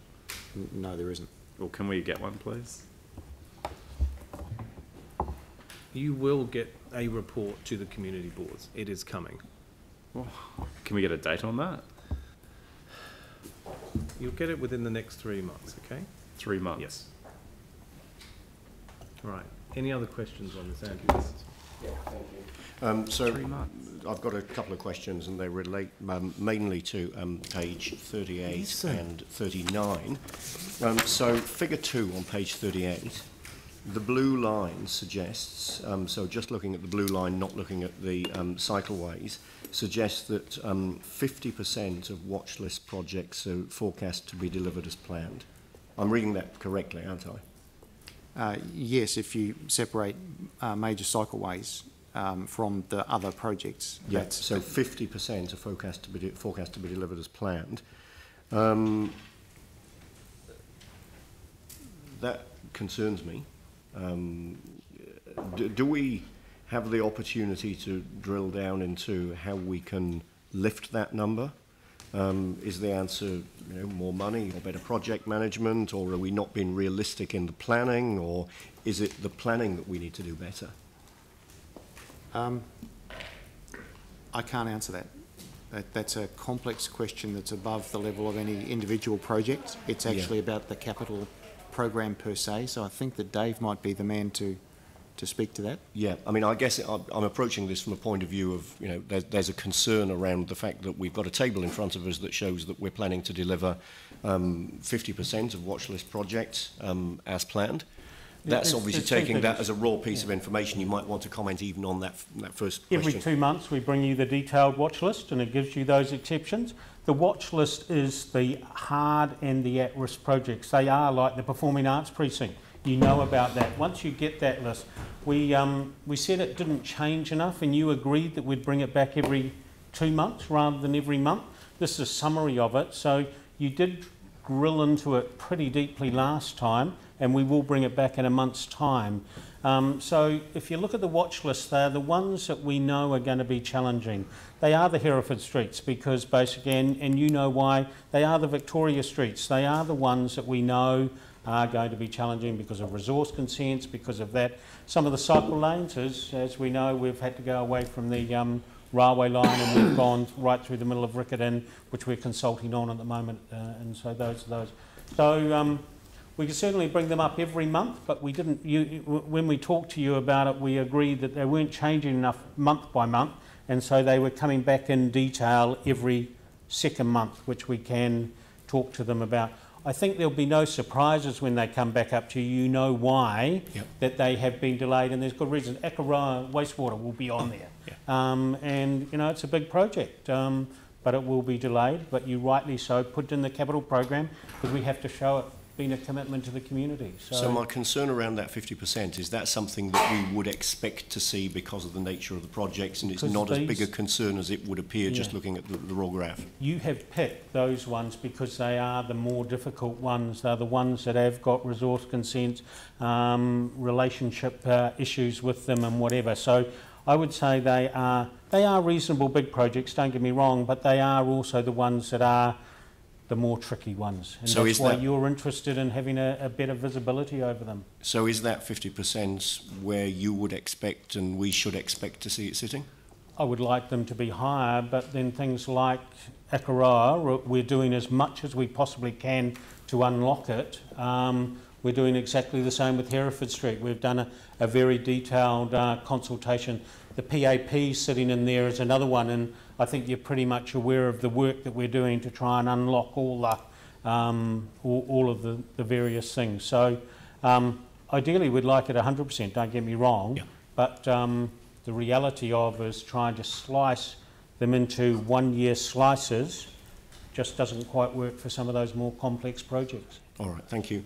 And then just a couple of areas of concern around the reporting itself. So there are two areas on these 2 pages that suggest the reporting or the consistency of reporting is less than ideal. So on page 39, we've got some commentary around the inconsistency of the use of amber and a comment that the Linwood pool should be red. It seems a little bit unusual that we would have a report in front of us which has got a colour-coded table, but then at the same time has got commentary that suggests that there are inconsistencies or maybe even errors in that colour-coded table. Are steps been taken to resolve this, and how quickly would we see an improvement? Short answer, yes. The reason for the explanation is that if you simply looked at it at face value, you may not understand some of the factors involved.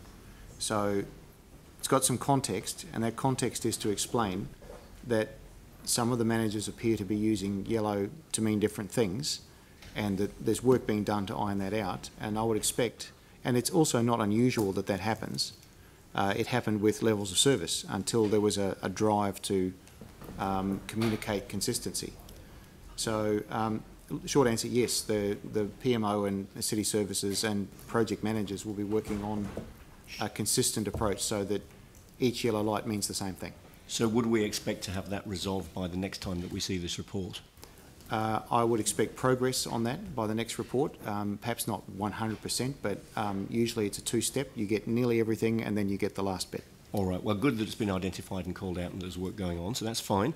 And then final question, on page 38, there's a comment declining, let me just turn to it actually, declining service delivery. 38, sorry. There's a comment around declining service delivery across infrastructure projects being masked by the fact that the level of service reporting is across activity rather than specifically to those projects. And that was because of the way that things were amalgamated in service plans through the LTP process. Is this an unintended outcome? Because it certainly sounds as though it's not ideal. And is there something that we can do about it so that it's easier to call out where the levels of service are not being met? I think what you're referring to is what plays out on that diagram there.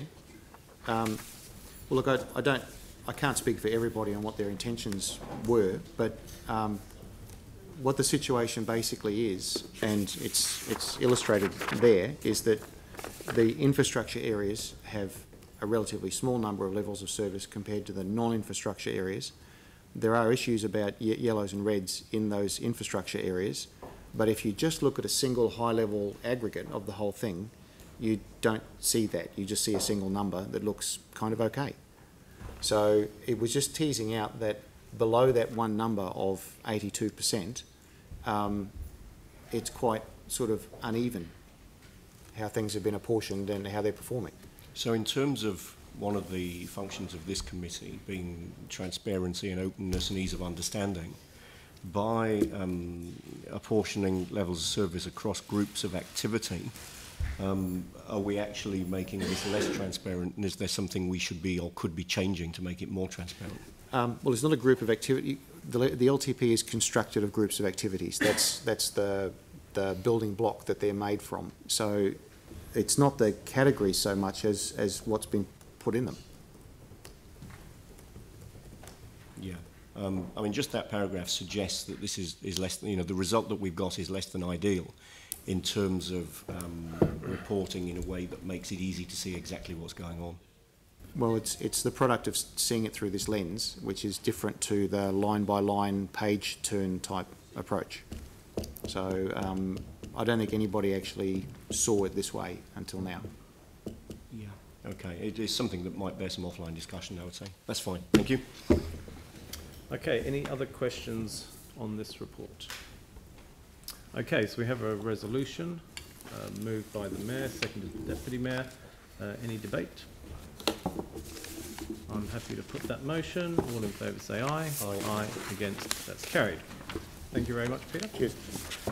Okay, we're going to take a quick 10-minute break and come back at 11:30.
Due to time constraints, I'd like to invite Regenerate Christchurch to the table to present their half-year performance report. Then we'll go back to the agenda. So item 12. Hello, Ivan, welcome. Jen. Thank you. Thank you, Chair.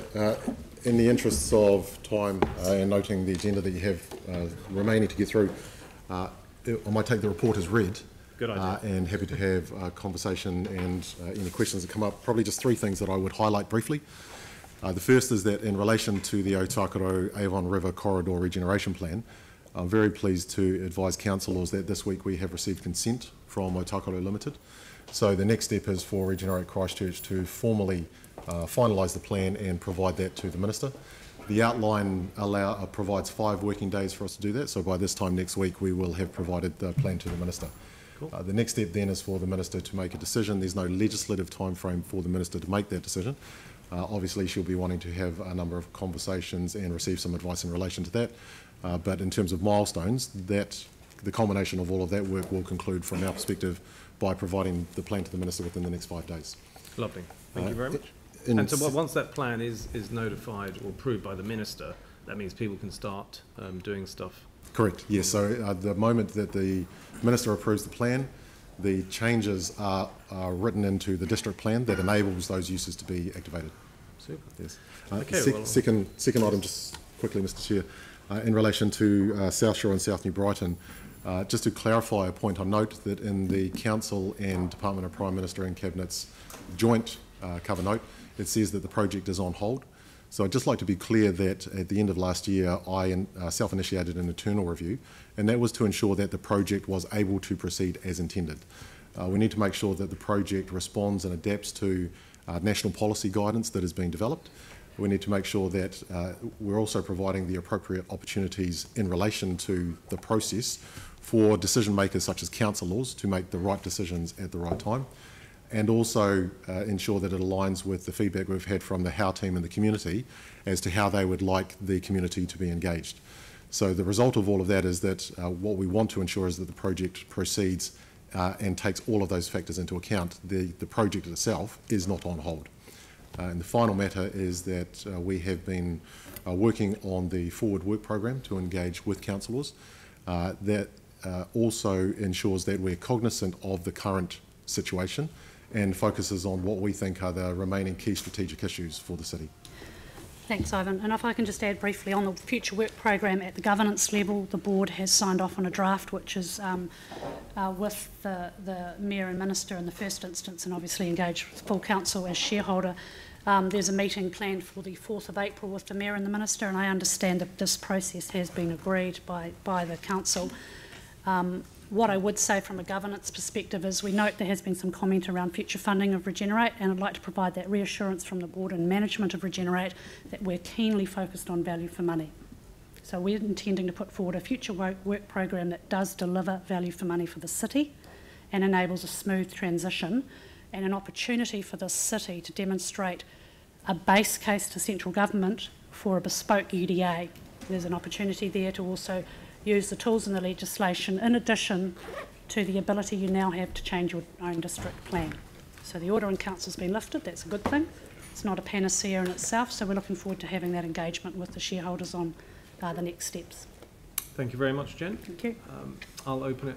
Any questions? Sarah and Aaron, Yoni? Thank you, and thank you for clarifying the work for the South Shore, South Brighton regen process.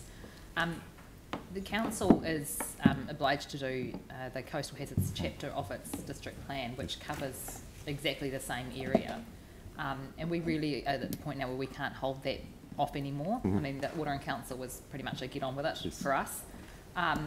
Do you see those two processes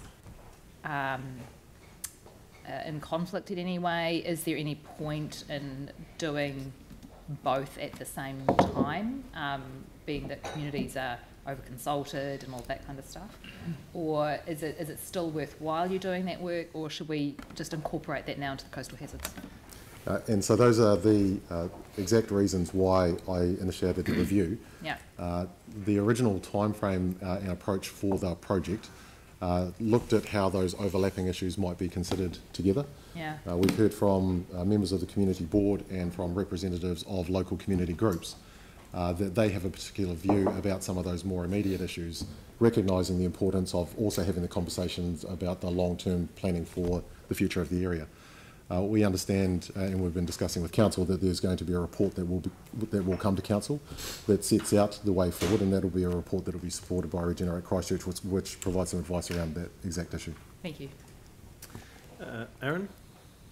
Yeah, so just a couple of questions, Ivan. First one being around the river corridor, and when people might expect to see things happening, actual works taking place, some money being spent, and that Red Cross money, when some of that might start to be spent, and on what, is the first question. Yeah, very good question. So the plan, as requested by both the council and the Crown as our shareholders, doesn't compel either the council or the Crown to undertake any particular work within a specified time frame.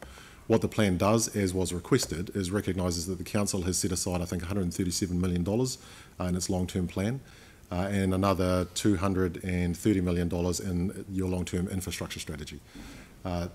There is also $15 million in the Christchurch Earthquake Appeal Trust, which is being held to be applied to projects within the river corridor that connect the city to the sea. And there is also the major cycleways funding. The plan, once approved, enables those types of land uses to proceed in the most permissive way possible. So it's quite an enabling plan. The key factor that needs to be, one of the key factors that needs to be resolved to enable that work to occur is actually a matter for the council to consider in its conversations with the Crown in relation to the global settlement negotiations. At the moment, the land is still in disparate ownership, about 2/3 in Crown ownership, but still about 1/3 remaining in council ownership. One of the keys to unlocking work occurring and progress being made is clarity about the future land ownership and the governance. Yeah, and if I could just add, the intention is for Regenerate to provide some independent advice on the governance structures options for the council and the minister to consider. Thank you. Yanni? Oh, sorry, one other question. Oh, sure. Sorry, Chair. The other one was, you'd copped a bit of flack recently, Ivan, from the East Lake Trust. You're the target of them because they saw Regenerate as stopping the lake, being anti the lake. Can you clarify that? Is that the case? And where do they sit as a group? Absolutely. So we have gone through a process of considering a range of land use combinations, and we've assessed each of those combinations against a set criteria. And at each point that we've done that, we have published all of the technical information that we've relied on and the basis for decision making. So we try to be quite transparent about the process that we have been through. The result of all of that is that when the board has considered all of the information available to it, has determined that the combinations that included a lake weren't necessarily the preferred land option. However, what we wanted to also enable was the opportunity for land uses in the future that as yet we either aren't aware of or future generations might consider to be appropriate. We also wanted to retain a degree of flexibility for the eventual landowner. So the plan that was notified at the end of last year, whilst it didn't include a flat water facility as one of the preferred land options, the proposed amendments to resource management planning documents did not specifically exclude it. And so for that particular land use as well as a range of others, there is still a consenting pathway that is available so long as it can demonstrate that, so long as those uses demonstrate that they can meet the vision and the objectives and that they can satisfy the other resource management requirements of managing effects, etc. Yeah, and if I can wear my RMA lawyer hat for a second, you could imagine, for example, a facility of a significant scale, as would normally be the case to be, say, a discretionary activity in your district plan, which gives the council a discretion to then look at the effects of what is actually being proposed. So there's no intended prohibited activities, and a facility of that nature is not classified as non-complying either. So it's agnostic in terms of the plan provisions, but there are still obviously some hurdles to get through in terms of the vision documentation. Yanni? in the memo that we've got on page 108, it says that you've shared the review findings around South Shore, South New Brighton with officials. So when are we going to get copies of those findings? Sure. So as I said earlier, when asked the earlier question, we understand that there will be a report that will be coming to Council, which does grapple with some of the issues that were raised, and that'll be a report that we will be absolutely supporting and involved in contributing to. I'm not sure that there's a time frame for the report. We've only recently shared the findings of the review with the Christchurch City Council. So Yanni, in terms of your specific questions, I don't have the response to your question, but perhaps we could follow that up after the Is there meeting. anything that we can see ahead of that formal report? Like, I mean, we are the council, and in the page, in the work program status report, it says, you know, that we would have additional advice for shareholders expected following February 2019. I mean, it's just kind of hard reading the headlines of things being off track and not seeing what that sort of base level information that you're privy to is for us when we talk to the community. Sure. I guess what I would say and repeat from what I said earlier is that as the project has progressed, there is a changing policy environment from a national perspective that we also need to be cognizant of. We need to make sure that the approach that we do take enables the decision making to occur at the right points in time, and recognising that the council is the key decision maker, likely funder or contributor to, and also will have a role in implementation. And also that we've received advice and views from the community as to the engagement approach that they would like to occur. The purpose of the review is to understand how best we can move forward with the project to accommodate all of those aspects. That is what we are working through with council staff at the moment, and intend to come back to you with some advice which suggests how the project can move forward and respond to those issues. Okay, thanks. And just the final question I had was, and I don't know if we're going to get staff to the table, but the forward scope of work program that's been agreed by the board, we've been told didn't have a budget attached to it. So you've mentioned about being cognizant of the budget and value for money, but I'm just trying to understand why you wouldn't have value a budget attached to a work program, and yeah, when we'll see that budget. And you talked, I mean, one of the reasons for asking that question is you talked about the order in council, or the ability for council now to do district planning. Is part of that budget value, are you going to be giving us some advice around if we wanted to use regen for district plan changes versus the normal process, what the budget implications would be? Yep. And the key reason that there's no budget attached to the initial draft of the work program is that we wish to engage with the shareholders and reach agreement on that, and the budget will flow from that. And that process is a process that we had agreed. So how are you incorporating our current or proposed district work program versus what your work program is, and looking at where the synergies or opportunities or the you know, maybe different approaches may be required now that we've got just this planning power back? Sure. The Chair of Regenerate Christchurch met with the Minister and the Mayor last week on Friday to have an initial discussion about the proposed work program. That is leading to a response that both the Council and the Department of Prime Minister will provide to us, on the understanding that between now and the next meeting with shareholders, which is on 4th of April, that work will need to be done to understand what work is most likely, or if it was carried out by Regenerate Christchurch, what that would look like, and also understand what the alternative options are if the work was to be carried out by the Council. So Yanni, the answer to your question is that that's an iterative process that we will go through over the next couple of weeks ahead of the next meeting between the Minister, the Mayor and the Board. I guess I'm trying to understand why that work didn't happen before the powers came back to us. I don't think that's a question for them, Yanni. That's something that we put into play. So, right, okay, maybe it's a question for our staff. Yeah, that's fine. Any other questions? On the funding, page 110, Regenerate Christchurch will receive a further $2 million from the Crown and the Council by April. Is that this year's funding? Correct. Okay, yes. Thank you. Okay, well, If there's no further questions, we've got a resolution to receive the report. I'm happy to move that. Seconded Andrew. Is there any debate? Andrew? I'll just add some further comment to what has been said by the two representatives from Regenerate Christchurch today, and thank you very much indeed for been so open in your answers to questions about the process and work that needs to be done in order to land the forward work programme and associated decision making. But yeah, the reality is that the Mayor and Minister met with the Chair of Regenerate Christchurch last Friday. I also attended that meeting. It was a useful meeting.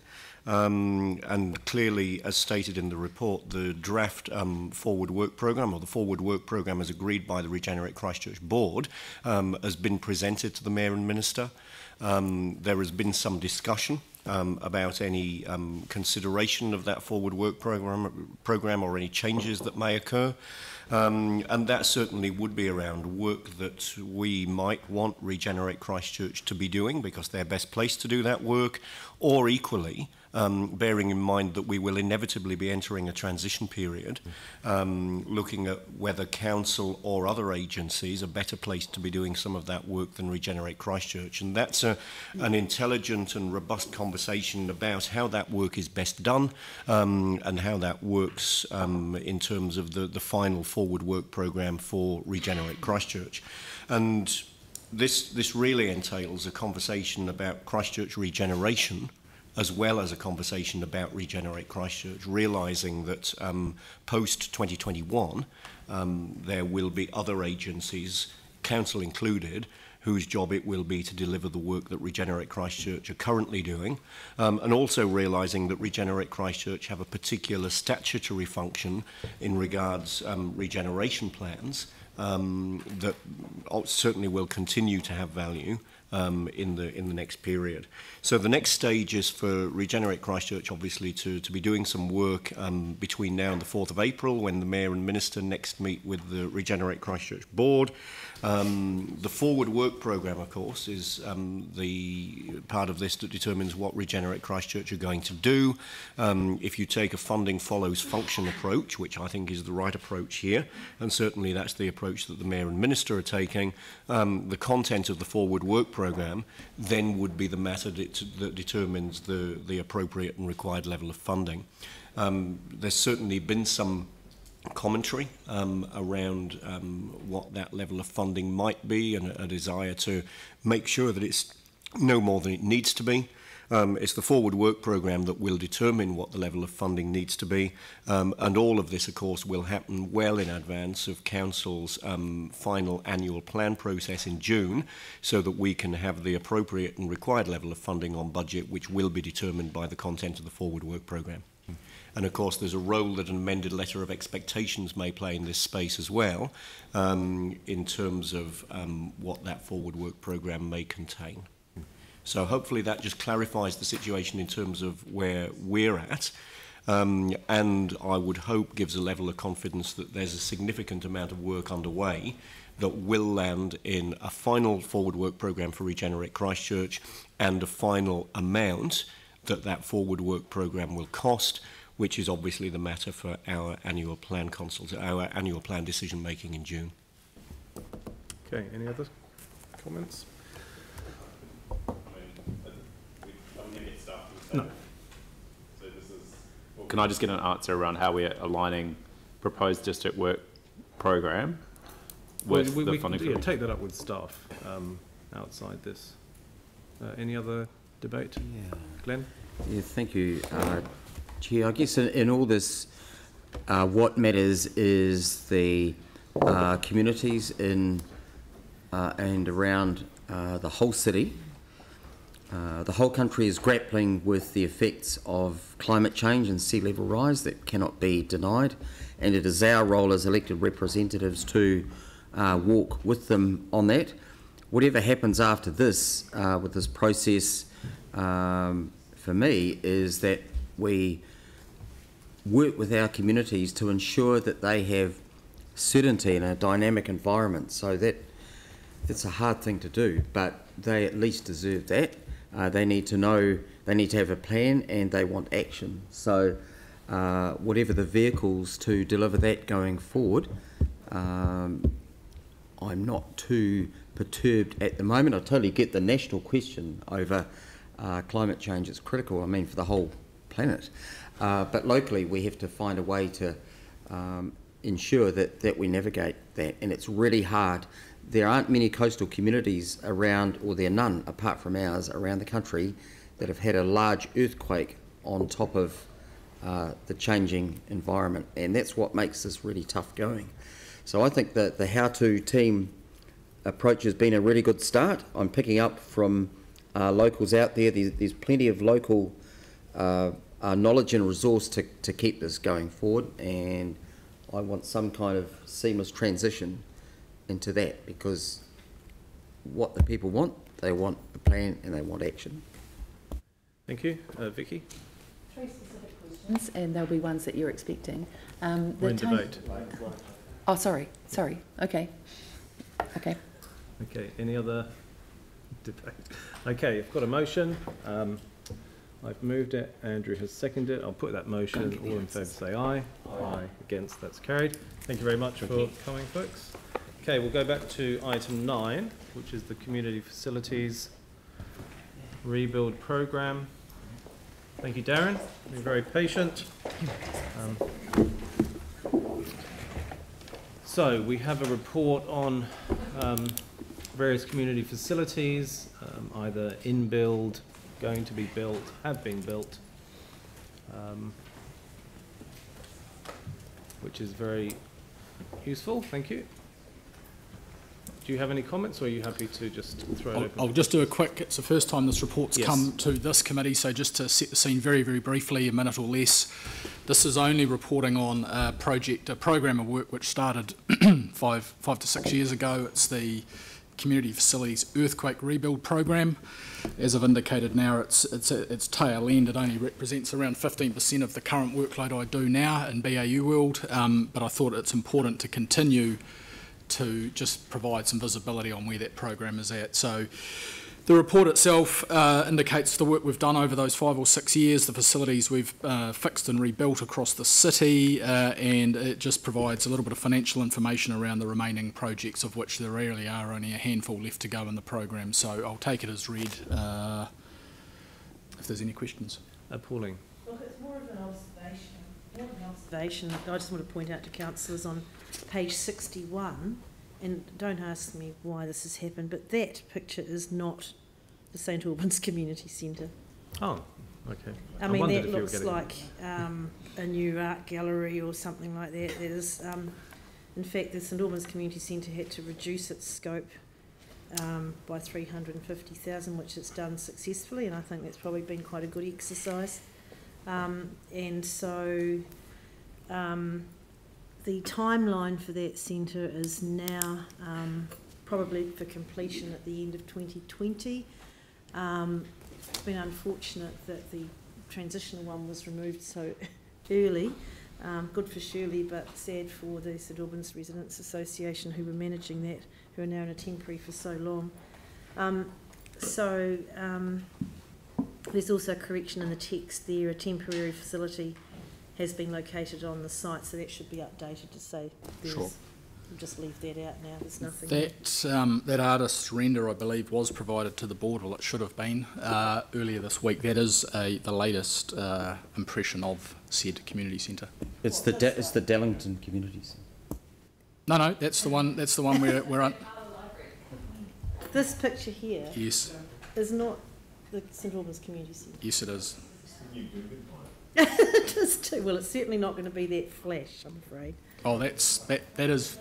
Well, from what Darren is saying, this is the current design. Yeah, that is what the artist, working in detailed design now, has rendered in 3D. That's the Colombo Street entrance. As you know, there's a separate render which was provided to the board, looking from Caledonian Road with the car parking, etc. That is, it's $2.5 million. It's. Have you seen that picture, Mike? Have you seen that before? No, but Darren just said it's just been. I believe it was. It sort of looks similar to the old one with a few changes. Yeah. It should have been with the board. Yeah, this is the first one. Okay. Yeah, but that's laminated. That's laminated timber. It's not going to look Okay, like well, flashlight there. You'll see that at the board. Okay, Thank I've got Phil and then Aaron. Thanks, Darren. In the projects delivered, you've got the Addington Water Station on page 76. I'm not sure if that, for example, that went to the correct community board. That'd be the Sprayed and Cashmere one. There's a typo underneath it. Okay. But yeah, can you let me know? Well, has that happened yet? Page 70. Our page 75. Sorry. The water tower, yeah, that was successfully, that's over a year ago now, that project was completed and done, so that's been done. There was a whole article around the colour scheme for it. They referenced some early historical photos in terms of what colour it was when it was built, etc. So that was done, done well over a year ago now. So did that information go to the community board? Around its completion, or? Yeah. That's a very good question, sorry, I don't know. I don't know that it did, and I'm just wondering, why I noticed that is that I see Rising Home is on track. It is. And it is currently in a new board area, a different board area, and you'll be aware that previously the Sprayed and Cashmere board had a lot of involvement with Rising Home. So my point really is to ask that when that is finished and opened, that the Sprayed and Cashmere board also be involved. Sure, my team are working, I think, with a community board at the moment around the time frame and the ceremony and who's involved, etc., etc. The homestead, that is, the hall's a little way behind, but the homestead and community centre. Great. So a lot of us will be involved. It's an important building. Yeah, great. Thanks, Darren. Okay, I've got Aaron, then Yanni, then Andrew. Yeah, it's just a question on the whole report, though I will mention the ghost tree on Colombo Street's a good one. Yes. That'll be an attraction. That was free. That's free. Just on this report, it'd be good if on each of the projects, some of them it's mentioned is the total project cost. Yeah, hindsight, I'll do that next time. Yeah, if we can just have a little column that on all of them it just has that, and then the amount spent, because you're always trying to work out, is that in this year, is that the total amount? And some it is and some it isn't. I'll bring next time the total project budget. Yep. Yanni? How the Pawa library's going. Just wanted to see whether it requires any contingency, given that it's got quite a low budget for the site. And also, at a general level, just wanted to understand if you're applying how we're applying a resilience and sustainability lens over our capital projects to ensure, in future earthquake events, they're resilient. First question, the project itself is good. We've just awarded the contract for the builder, so it's design and build. As you're aware, we had a limited budget, so we've ended up with a pretty elegant solution and through a design and build approach. So that work's getting underway now, detailing that. I think the joint working group have been kept up to speed. We've got representatives of the community and the community board and staff involved in determining that project. So it's going well. It's still forecasting to be delivered within the budget that we had available, which the budget was set around the total sum insured at the time. As were a lot of these projects, we started work early in the piece. It was the total sum insured which formed the basis of the budget.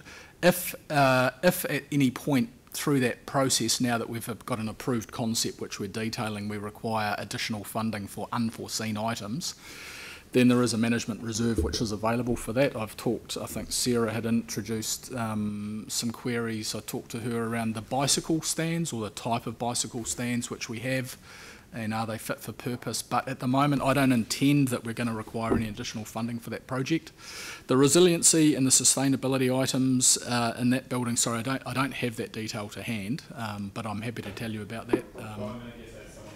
Working group, the resiliency was cut because the budget couldn't pay for it, and then you hear the insurance discussions we're having around future insurability, and it kind of seems sensible that we would actually be building resilience in when we're doing these buildings at the start, because it's cheaper than worrying about getting insurance in the future. Arguably, I guess in terms of its use dictating the degree to which we pursue that spectrum of resiliency and not sustainability, but resiliency. It has taken account, for me, the biggest issue outside of seismic would be its aspect in relation to the river, climate change, sea level rise, tidal inundation, so we've taken all of that into account. It will be resilient in terms of climate change. In terms of earthquake stuff, I think it's a slab-on-grade building, so it's going to be probably a TC3 riprap solution, lightweight timber cladding. The sustainability items, I guess, will be meeting code around energy efficiency. We work internally with our team that we have here.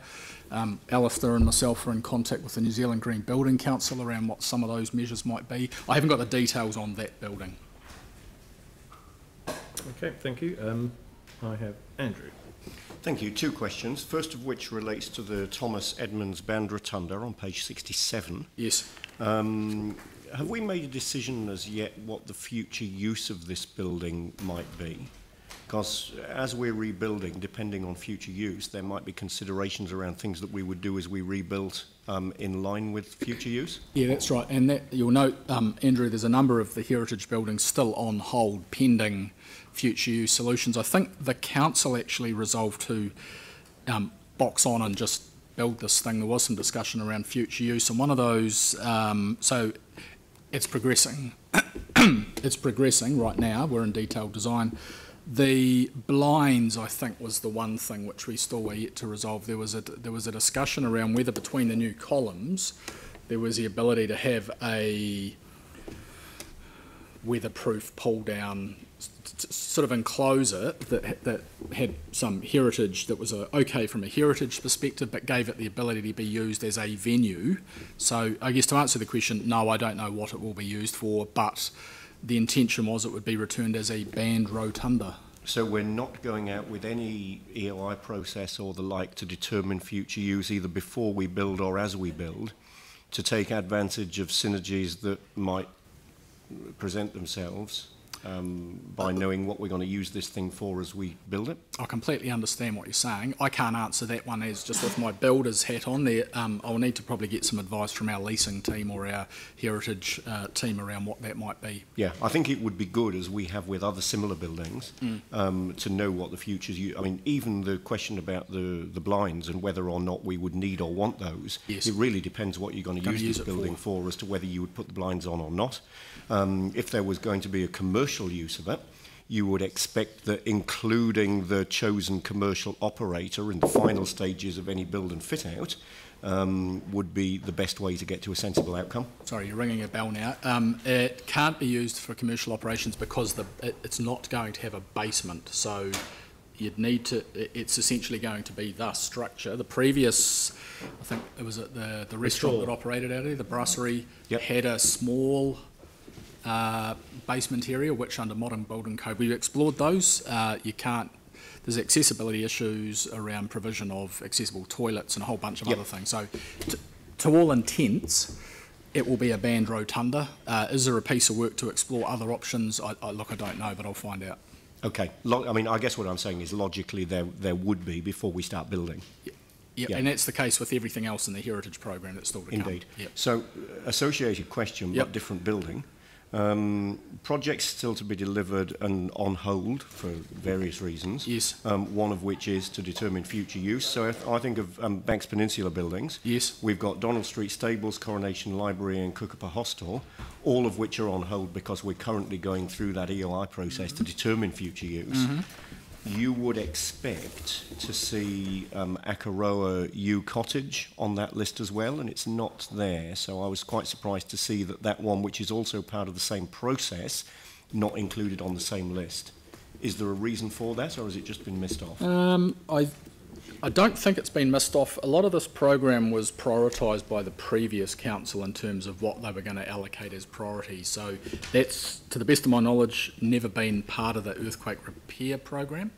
It may be being addressed. There's still a whole lot of, and this is some of the other work I do as well, there is a number of other heritage, what I'd call business as usual projects that probably, it may be part of that, but again, I'm happy to go and ask the team as for a status. That's all right. I can take that offline. That's no problem. Thank you. Just on U Cottage. Oh, you, is it? I can just, well, I only know it because it sits in the heritage portfolio. It's just U Cottage is having emergency repair work done on it currently. It's been we've put some costs together with the heritage team from Parks, and we're doing some work expending the heritage emergency repair budget for earthquake-prone buildings. So that's already underway, and that work is underway. Why it's not included is because it's not in a state that we could include it in that list, which Russell Wedge is managing with the community boards as to what the future use of those particular buildings are. So he's got an expression of interest that's out with community buildings, and that's why it's not included currently. So. Okay, but the other 3 buildings that are in that process are included in the list. I'm guessing that that's because these are earthquake-related repairs, yep. Whereas U Cottage is not earthquake-related. Yeah, that's right. All right, that's fine. Thank you. Yeah. That's all right. Glenn and Tim. Right, Mike.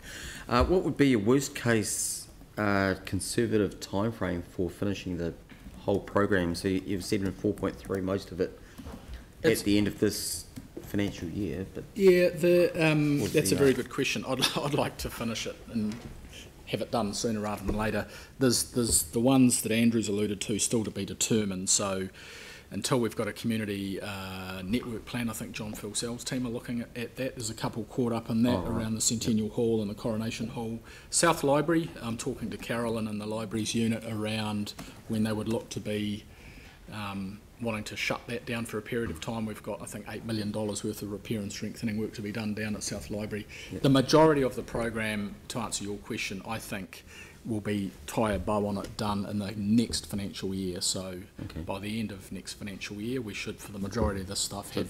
not this June, July, but the next. Sorry, no. Yep. Fantastic. Tim? Thank you. Just going back to the band rotunda, it would be really good for whether it's our heritage team or yourself or whoever to talk with the industry, because generally band rotundas sit and gather dust. Yes. This one's in a fantastic spot close to the Margaret Mahy playground. We've done the whole area up. It's now a new area, basically, if you walk through there, and it would be such a shame to have this redone as it was and never used, or used hardly ever. So with regards to, like bands now using wireless for their keyboards and their sound desks, etc. It would be really good to sit down with our industry, our local industry, who will be the ones using it, or called upon to support those groups. Whether it's even storytelling, so many people use wireless or whatever now. It would be a real shame to miss that, because I totally understand why you're looking at, shading, etc. Absolutely understand that, but there's no mention of that at all. Oh, I completely agree. I was down there yesterday having a look. It's a fantastic spot. It's new. And in fact, we've just done a piece of work. We've just reopened up public access down off Manchester Street right to the riverfront now, so you can walk in and around the area. It's all been compacted and opened up. I take what you're saying. I think they obviously need to do a bit more there. Because back in the day, we did gigs there which totally filled the whole area, which was then kind of, needed attention. Filled the road, which obviously caused issues. But it was absolutely fantastic. But we had to generate and, we had to do everything. But if it was there, obviously there's no road there now, so it's been purpose-built. So, yeah, thank you. Okay. Any other questions? Jimmy. Only one question regarding to the heritage building, Chalkboard Lodge. Yes. This one, okay? Yeah, because my understanding, this one take a long time for the investigative work. But you mentioned all those detailed scope and documentation have been ready at the end of the February. Whether now it's ready or not yet? Yeah, I believe... I'm concerned it's taken several years, this one. Yes, it has, and we're saying now we're expecting a contractor to be on site. I think we might even be in the market for a builder at the moment. We're expecting to be on site June this year, so March now, April, May, June, we'll be on site getting underway with the work. But regarding consent, who is a staff will apply for consent or not? Oh, my team do that, so they employ specialist heritage architects and engineers, and there's quite a bit of toing and froing, for want of a bit of a word, with our consenting people and our heritage team to ensure that all the parties are satisfied that before we start touching this building, we're going to get it right. Okay, thank you. Yeah, I'm glad to hear that, because we're spending a lot of money on these, especially small ones, and if we don't know what they're going to be used for, you have to ask the question why. This one, I believe the choke bore is going back into, it's been agreed it's residential. It was residential before the earthquakes, and I think it's going to have a residential custodian, someone actually, a family living in there. Okay, any other questions? Right, thanks Darren. Thank you very much. Cheers. So we've got a resolution to receive the information in the report. Moved Jimmy, seconded Jamie. Any debate? I'll put the motion. All in favour say aye. Aye. Against, that's carried. Thank you very much. Town Hall number 10, item 10. So obviously this thing's open. Well done. And yes, so some of this is slightly out of date, but you can give us an update on, obviously, that it's working properly. Yes. The main public event was yesterday. One of the main events was yesterday at 1 o'clock and 6 o'clock with Marty Sexual doing a free event, which was fantastically well received as far as I'm aware. Yes, the event space itself has hosted quite a few events to date already, and has got a full programme for the balance of the month as well. Rest of the project's basically on programme at the moment. John puts in his apologies, but he's actually in a meeting around programme and CE for the delivery of the CSO. So I thought it wise that he'd probably be there rather than here. So good.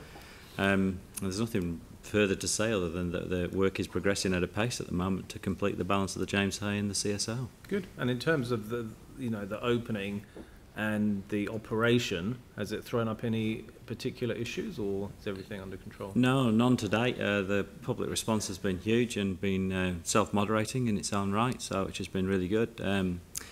We've not seen any operational issues. Obviously, is a brand new structure, brand new building to be operated, so there are going to be tweaks and the likes that we need to put right. So that's underway. There's a full defect list that's underway at the moment, and they're working through that rapidly. So not generally anything that's causing major concerns at all. So. And no change in timetable or budget? None at all at the moment. Yeah. Good. Okay. Any questions? Sarah, did you have one? Yes, Sarah, and then Yanni. Just a really minor one. Earlier on in the project, there was some correspondence around trying to see whether the actual town hall project itself would have its own cycle stands. Mm-hmm. And there were going to be, a couple of them round the side or something like that, and rely on Victoria Park and on street cycle parking. Yep. Oh, sorry, Victoria Square, you're right. And it was really clear from yesterday that the street cycle parking that was provided by the roading project outside the town hall, Kilmore Street, was on Kilmore Street, was completely overflowing, and everyone was locking bikes to seats and poles and stuff. Mm-hmm. So is there cycle parking included in the town hall project itself?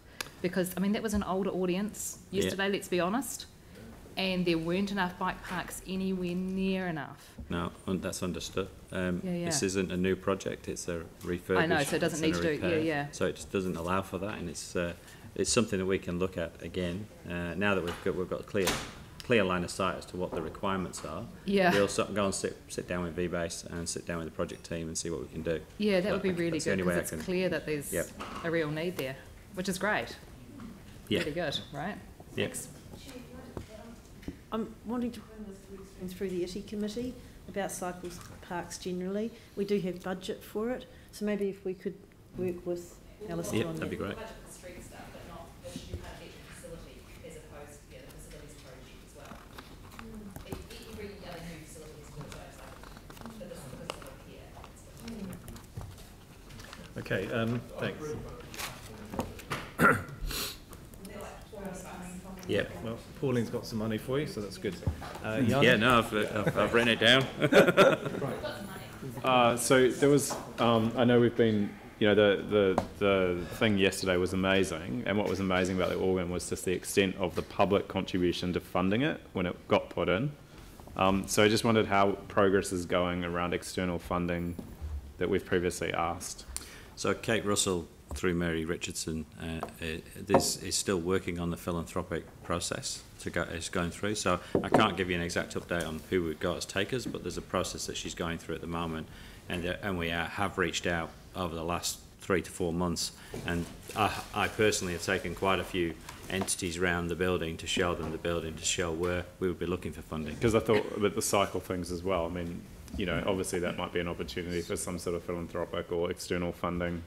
So through the chair, if we do this regularly, this update, so we can bring that as one of the items on the agenda for next time, if that's all right. Okay, cool. Jimmy? Thank you. Yeah. The Limes room is part of the town hall facility, has been opened. But I just want to know when the Limes room will be ready for the next the citizenship ceremony. I remember before earthquake, always in there can save all the kind of the budget. Right now we always recruit to the St. Margaret hall. So the Limes room. The Limes room itself is open. Yes. It's an open building, an open structure now. Yes. Yeah, so we're already open. So it's available. You mean it's ready for the yeah, absolutely. I think Murray's going to answer this question. Jimmy, if I can help, the Matt and the Civic and International Relations staff have started engaging with VBase about use of the town hall, particularly the Limes room, maybe for the citizenship ceremonies. Yeah. So that's in process, and as soon as we can work our way through that, we'll come back, because obviously it's a key. Yep. Okay, thank you. Yeah, because I reviewed my diary on 19th of March, still in the St. Margaret. Yes, that one will still be in the St. Margaret's. Yes. Yeah. Okay, thank you. Yeah, I've got my tree in there. It's pretty cool. Any other questions? Yanni? I just can't understand it. We've just opened like a major civic building. We've got citizenship ceremonies. Why are we not doing it on the 19th of March? Well, did you hear the answer? They're looking at it. They're talking. Looking at it. We should, why are we just looking at it now? Because it still also is a building site in there as well. So I don't know, but they're talking to VBase, and they'll obviously come back with a proposal. I can answer that. Our focus has been for a successful citizenship ceremony. Excuse me, I'm obviously struggling with that word, and I haven't had anything to drink. In view of the proximity to the opening of the town hall and the challenges that are around that, we determined that the March event should continue in its current highly successful venue, but our aim is definitely to take it back to the town hall. Super. The other thing that we'd asked about as part of the whole town hall reopening was to get some understanding of community accessibility, for community to be able to use it for events. So maybe in the next report we could get some information back around, what's proposed, how it's working, what's it looking like. I think we had 5,000 punters through yesterday for community events. Yeah, but there was a cost. Tim, would you like to make a comment? VBase has a directive from its shareholder, which is council, to say to give so much to the community, which we do. There is no change about the venues or what it is. That is what council has dictated. We exceed that, and we will continue to do that. So wherever the need is, if it fits the category, and we are working with council on that to better refine that, because there is always individuals, there was 17 around this table, that have a slight variance of what a community and what should be given. So we're working with that, but there should be absolutely no change, and there is no change to what we deliver on behalf of the shareholder, irrelevant of the venue. Thank you. Okay, any other questions? Okay, thank you, Alistair. Have a resolution to receive the report. Happy to move. Seconded Jimmy. Any debate? Put the motion. All in favour say aye. Aye. Against, that's carried. Thank you very much. Item 11. The New Brighton Pier Project closeout.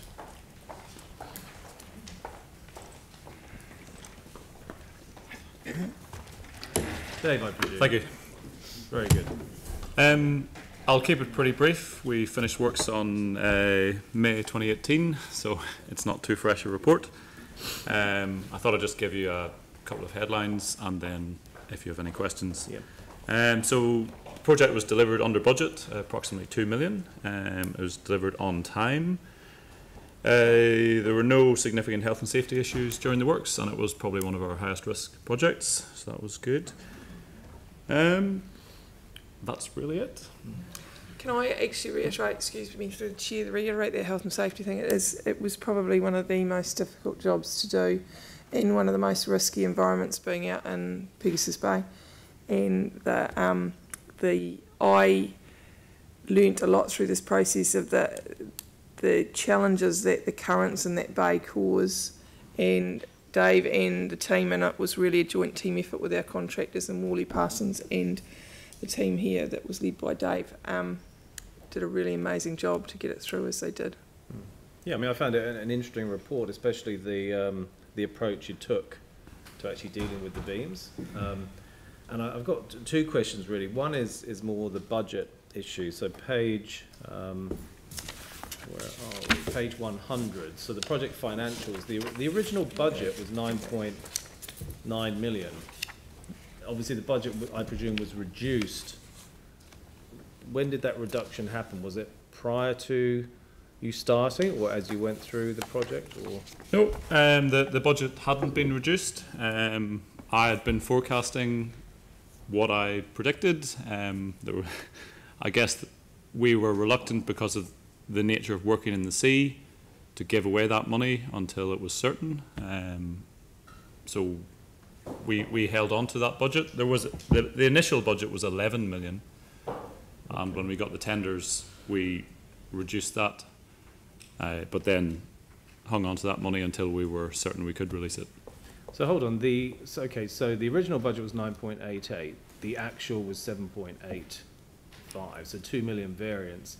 For the contract to for the main contract was 7.8. So I guess the point is, when you issued the main contract, that's when you knew you were looking at a lower budget. Yes, we obviously confirmed a contract sum, but there was significant risk around the contract value was about 7 million, but we were going out to sea, and well, we had 2 cyclones and struck the old pier. There was significant risk still, even though we had a contract price. Okay, because it wasn't a lump sum contract, it was measuring value items in the contract. Yeah, because I'm trying to work out where the contingency piece sat in the given obviously it was a very complex job. That's what I'm getting at. So the contractor would have had some contingency in theirs, in the pricing, but we had some contract contingency held aside, as we always do, that was held back with us. Right. I'm just trying to establish the difference between the original budget of 9.8 and the actual award of the contract at 7.8, and what that gap is. Well, sorry, I can't recall what contingency was on it, but if it was 10%, that would be 700-something thousand, which we would have kept back. And this was, I think, a 2016 project, so it was before we were separating contingency and reporting it as a different line item, not part of the project budget. So it was all in at that time. And any particular lessons from this project? Partnering. We knew what we did well, and we knew what the contracting industry did well, so we designed how we would fix it, and we left them to work out how to access this very inhospitable zone, and just partnership the whole way through, working through the challenges. So what sort of contract did you have? It was 3910, but we did a 2-stage expression of interest to filter out who we wanted to work with, and then it was maybe 2/3 of the cost was temporary works, so we left it to the contractor to tell us how they wished to do it. In this case, it was large steel drums dropped down the columns. Someone else had a giant mechanical digger on stilts, basically. So there were a variety of ways they could solve the problems. And what was the feedback from the contractor? Oh, very good. They've won a couple of awards. They were pretty happy to work with us. Yeah. Cool. Okay. Any other questions? Glenn? Yeah, thank you. Chair, I've got a question because I thought it was an outstanding piece of work, given that you came to it's a city asset, but you came to the local community board in which it is cited, and the board said in the contract, could you look for, in the kind of the matrix of the award, an ability to keep at least some parts of the pier open to the public. So to pull this off is quite a feat, but has that actually served to save costs in a way by reducing the work site? Was that a positive factor, or? I don't think it was. I don't think it'll affected the bottom line. But if a contractor has the ability to take as much land as they want, they'll take it. So by putting that pressure on them to shrink their cordon as they went, it was a good win for the community. But yeah, I don't think it'll affect. It'd be fair to say if they take more, well, the cost is going to be. It's just a fence at a different point of the pier. It wouldn't affect. Okay. I did challenge the contractor to think a bit outside the box, to get the solutions that meet the needs that the community had put up as well. So, well, I think it's a good can-do. You know, the council's talked about being a can-do council, and this is a good. The locals and the city are very grateful. So. Yeah. And in terms of other pier repairs we've got, because we've got quite a few of those to do around the district, will that have any impact on how those are approached? What about wharves?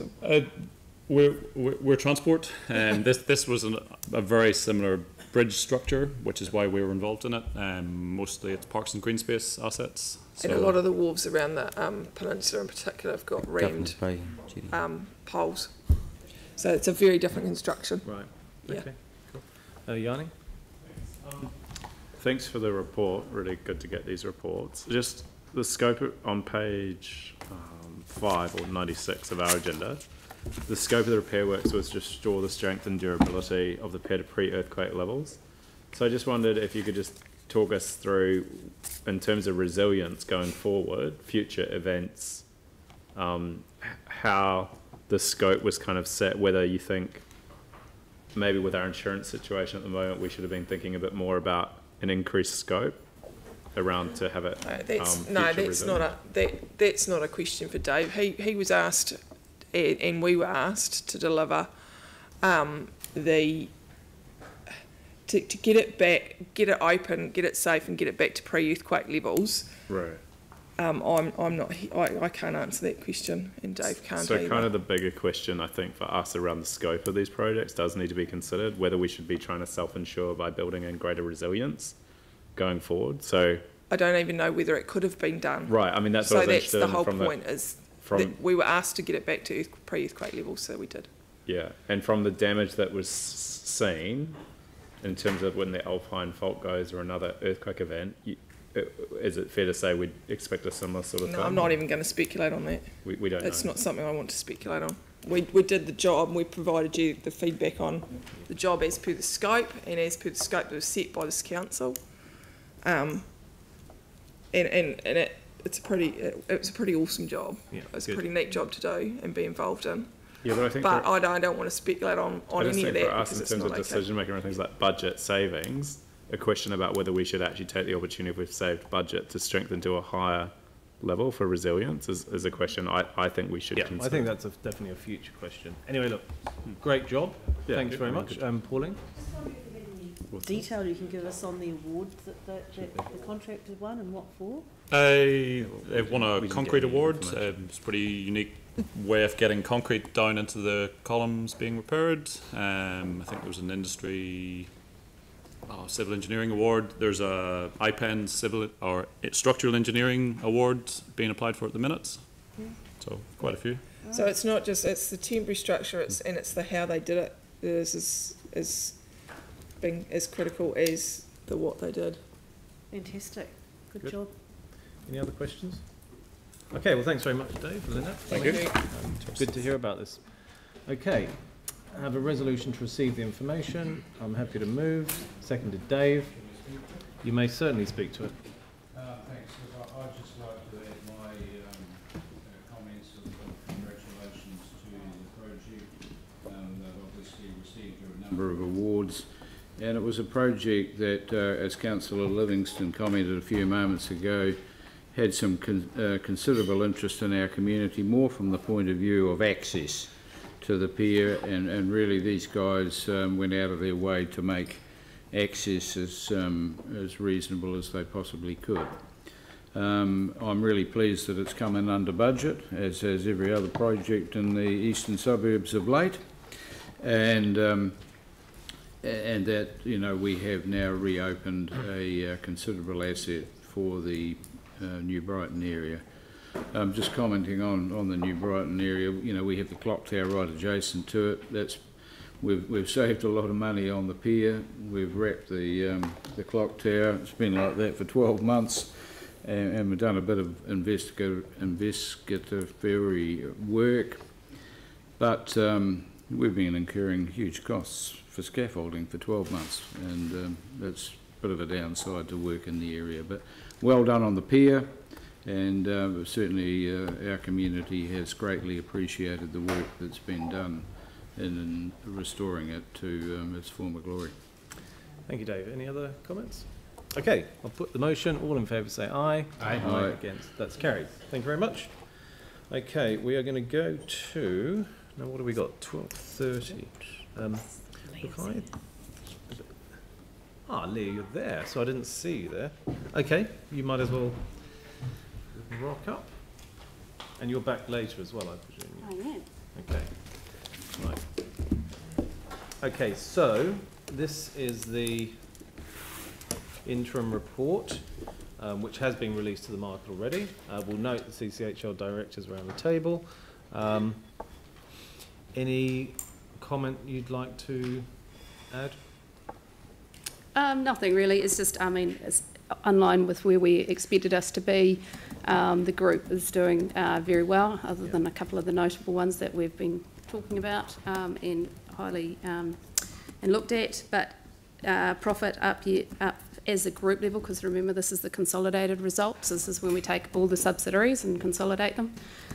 So at a group level, we are ahead of where we were last year, which is great, mostly due to the airport results and also Enable making NPAT positive for the first time, which is a year ahead of actually expectations. So they're the main key drivers. Obviously, a couple of the others are down, but working through that.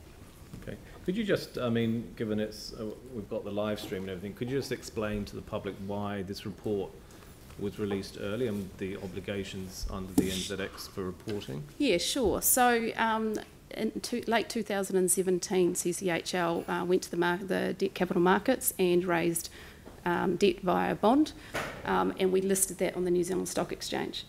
Under those requirements of the New Zealand Stock Exchange, we have to publicly announce our results within 60 days of the interim date and our balance date. So, and we cannot release them anywhere else until that's the first. As soon as they're ready and approved, they have to be released to the market in the first day. So that is why they were done at that stage. Okay, thanks very much. Any questions? Phil.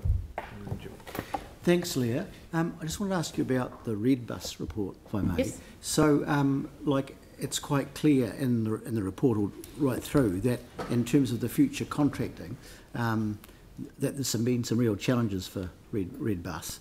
And by the way, I did notice that having 3 electric buses coming on stream by June, that's very positive.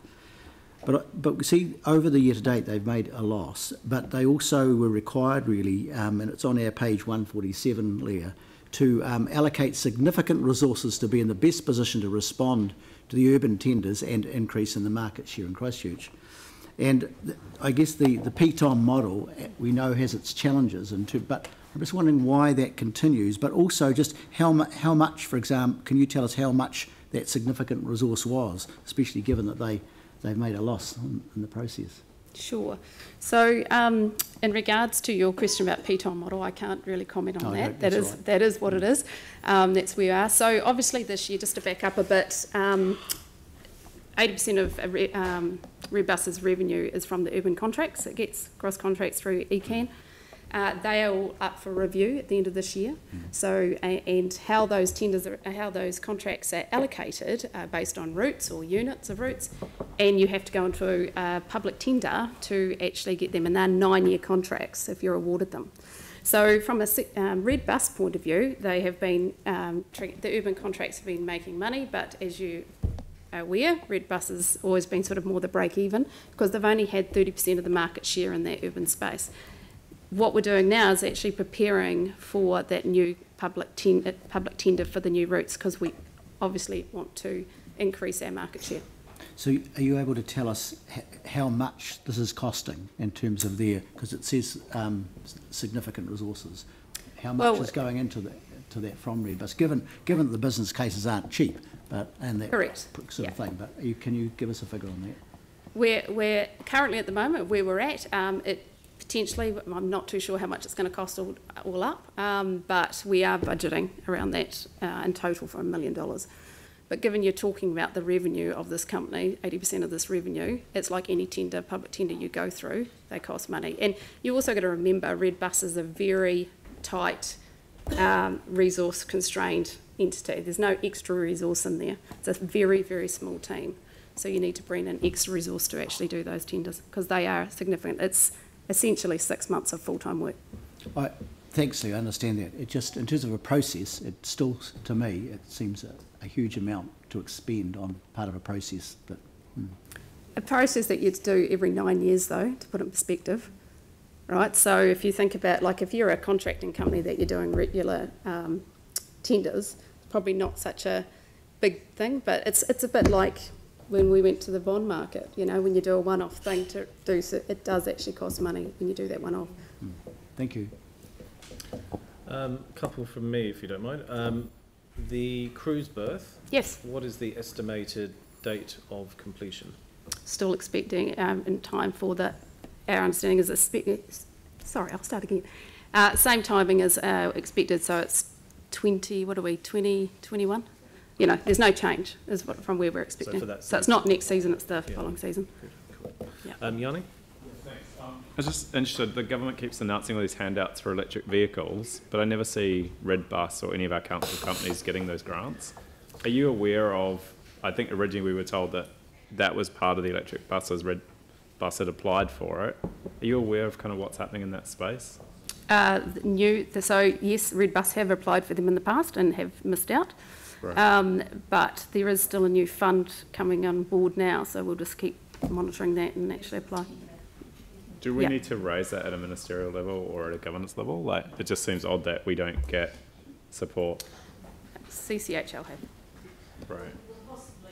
The trial that they're going to run with the 3 that they've purchased for this year will put them in better stead to be successful in the next application. Correct. So they are working through. So you'll know now, you'll have seen in the media, so they've got a trial bus at the moment, but that's not the one that has been purchased. So we've got 3 that has been purchased on order, and they will arrive in the next 2 months.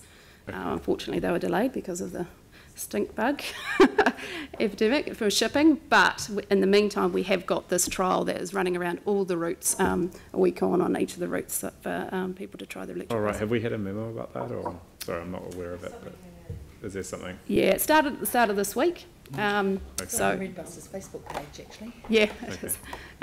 So it's not our bus. It's on trial for 2 months, but it's giving us the opportunity to actually look at the data and actually how they run. Okay, and it's not the same bus as the 3 that we're getting? No, a different bus? no, okay. The new buses are not here yet. And the new buses, is it still envisaged that that's just going to be the airport route? Correct. Right. It's quite a long route, though. Yes, well, it's just like, it's interesting, as we've done the ferry road consultation, people have actually made comments, why can't we get electric buses going through all the way from the airport to Sumner? But, you know, I appreciate the logistics around it. Barrington, the airport. Okay, any other questions? Jimmy? Yeah, it goes across. I'm concerned that particularly your information regarding to the Littleton Port. You know, their profit dropped for $2.4 million. And those the 2 key factors. Is a temporary or is a kind of ongoing? One is you mentioned the coastal container wallet, drop, particular for the schedule for the Auckland port. The other one is the union, negotiation. That's temporary. How to mitigate those one? So the thing with the for the port is the ports of Auckland obviously have gone through a very public automation process that they're working through, and what that did is it slowed everything down there. And of course, now that they're sorting through that, there is a backup of all containers, and they couldn't get them all on shipping, coastal shipping. So that's happened, a lot of that's been trucked, which means from a LPC point of view, that is actually lost revenue, because of course it's just delayed, it's actually lost revenue because it's gone on the roads rather than coastal. So that's the director, and of course what also that does add to with LPC is when those ships are coming, there's a backup. So of course their staffing costs are more expensive because they've got to go, right, we've got 2 ships coming in over the weekend, so everybody, so it's it feeds on itself. So yes, in regards to they won't recover that, and the stuff that's lost revenue, but that is the nature of where we are at them with that. But they will recover. They're still going well in regards to their container numbers. But how about union? Union one that already? They're in negotiating, talking. Yeah.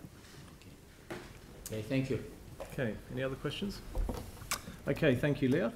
I have a resolution to note the content of the report, which I am happy to move. Seconded, Mike. Any debate?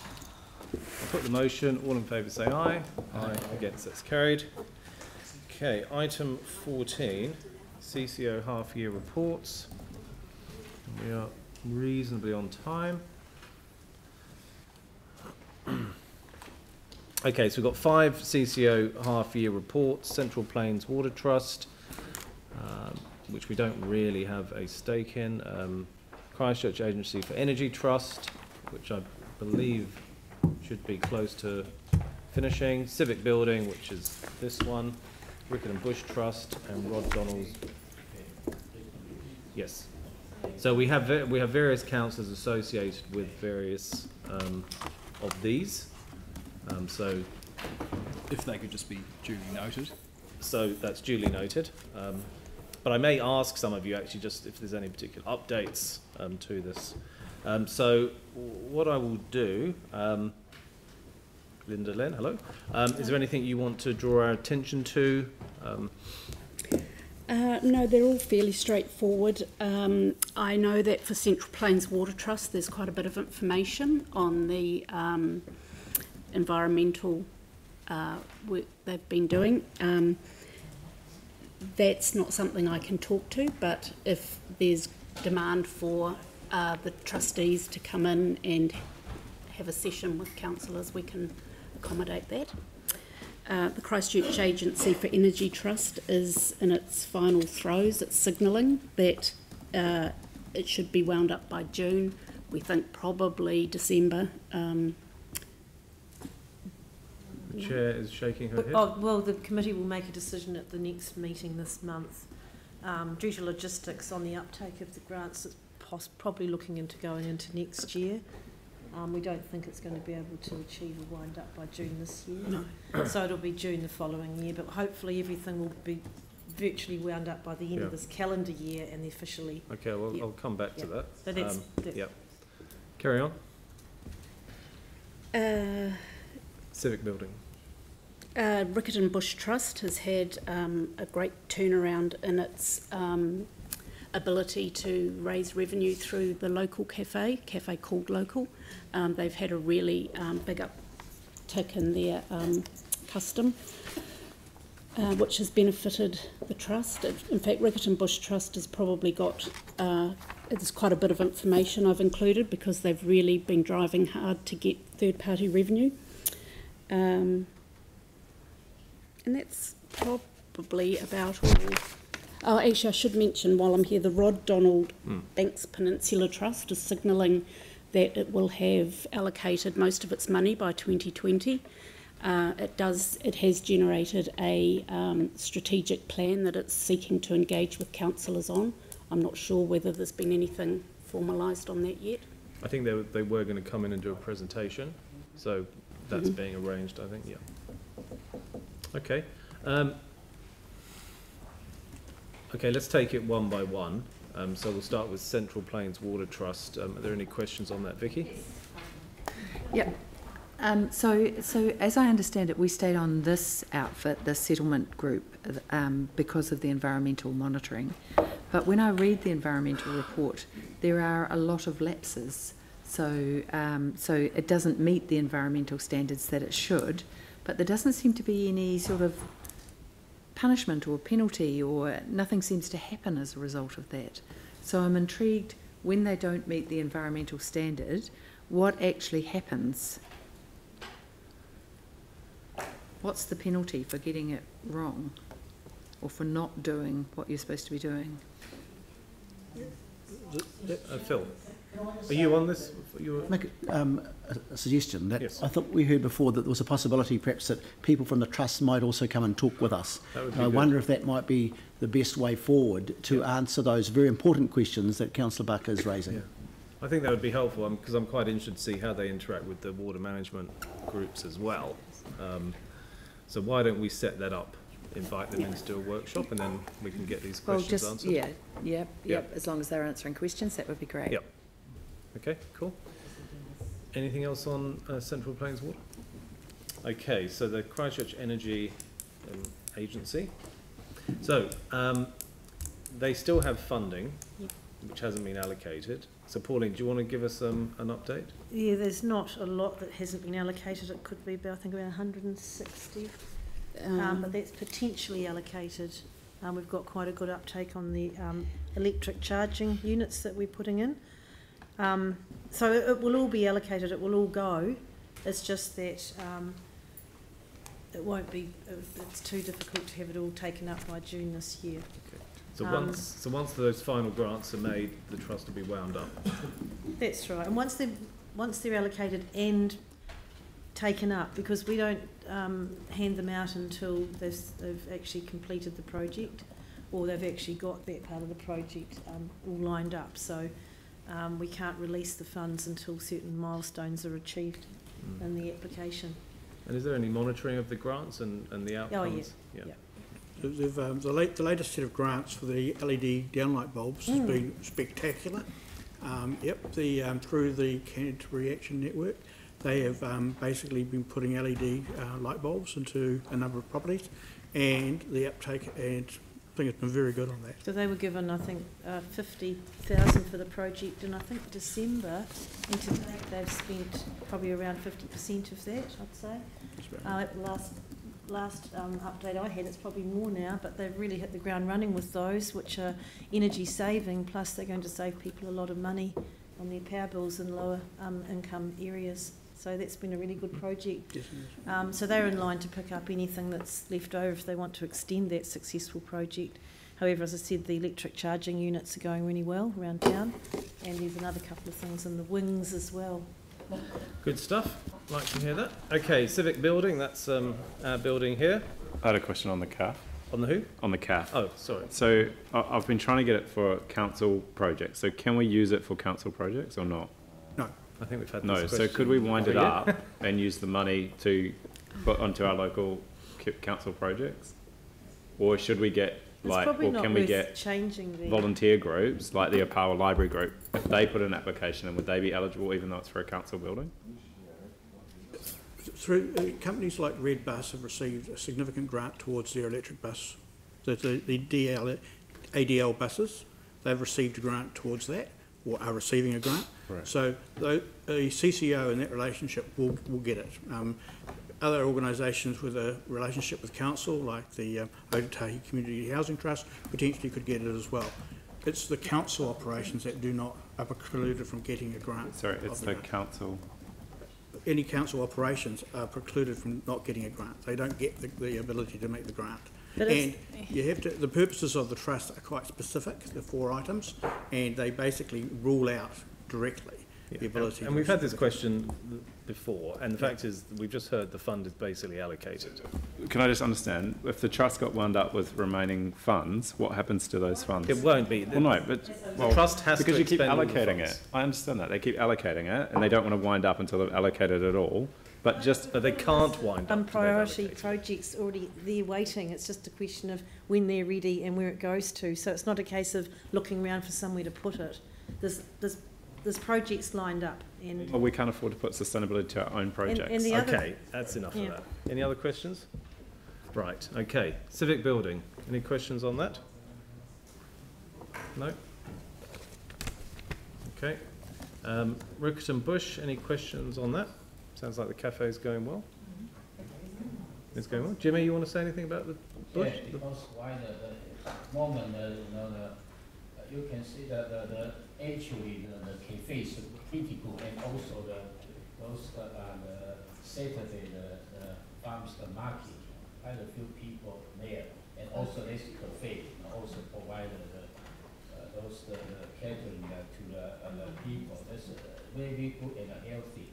But at the moment, try to to upgrade those the toilets too outdated. So we try to kind of accept to the trust the funding whether can seek in some other the source of funding to meet our current needs. Generally speaking, it's pretty good. Thank you very much. Okay, and finally, Donald Banks Peninsula. So they're going to come in and do a workshop for us.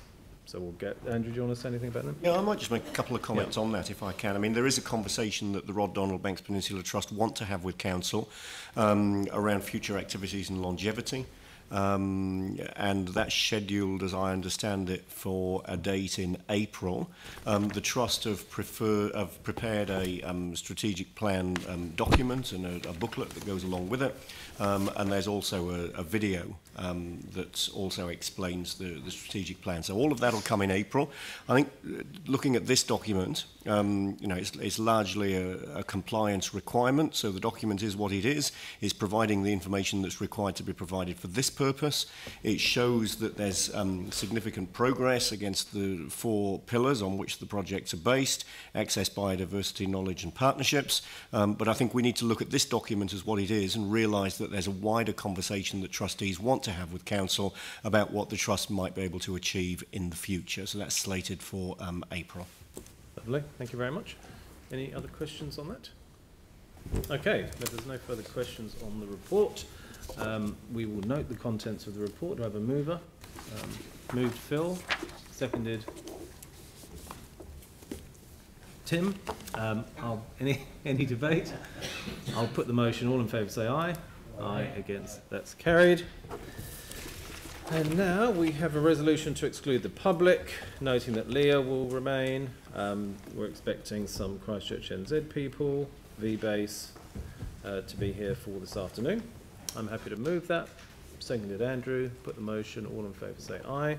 Aye. Against, that's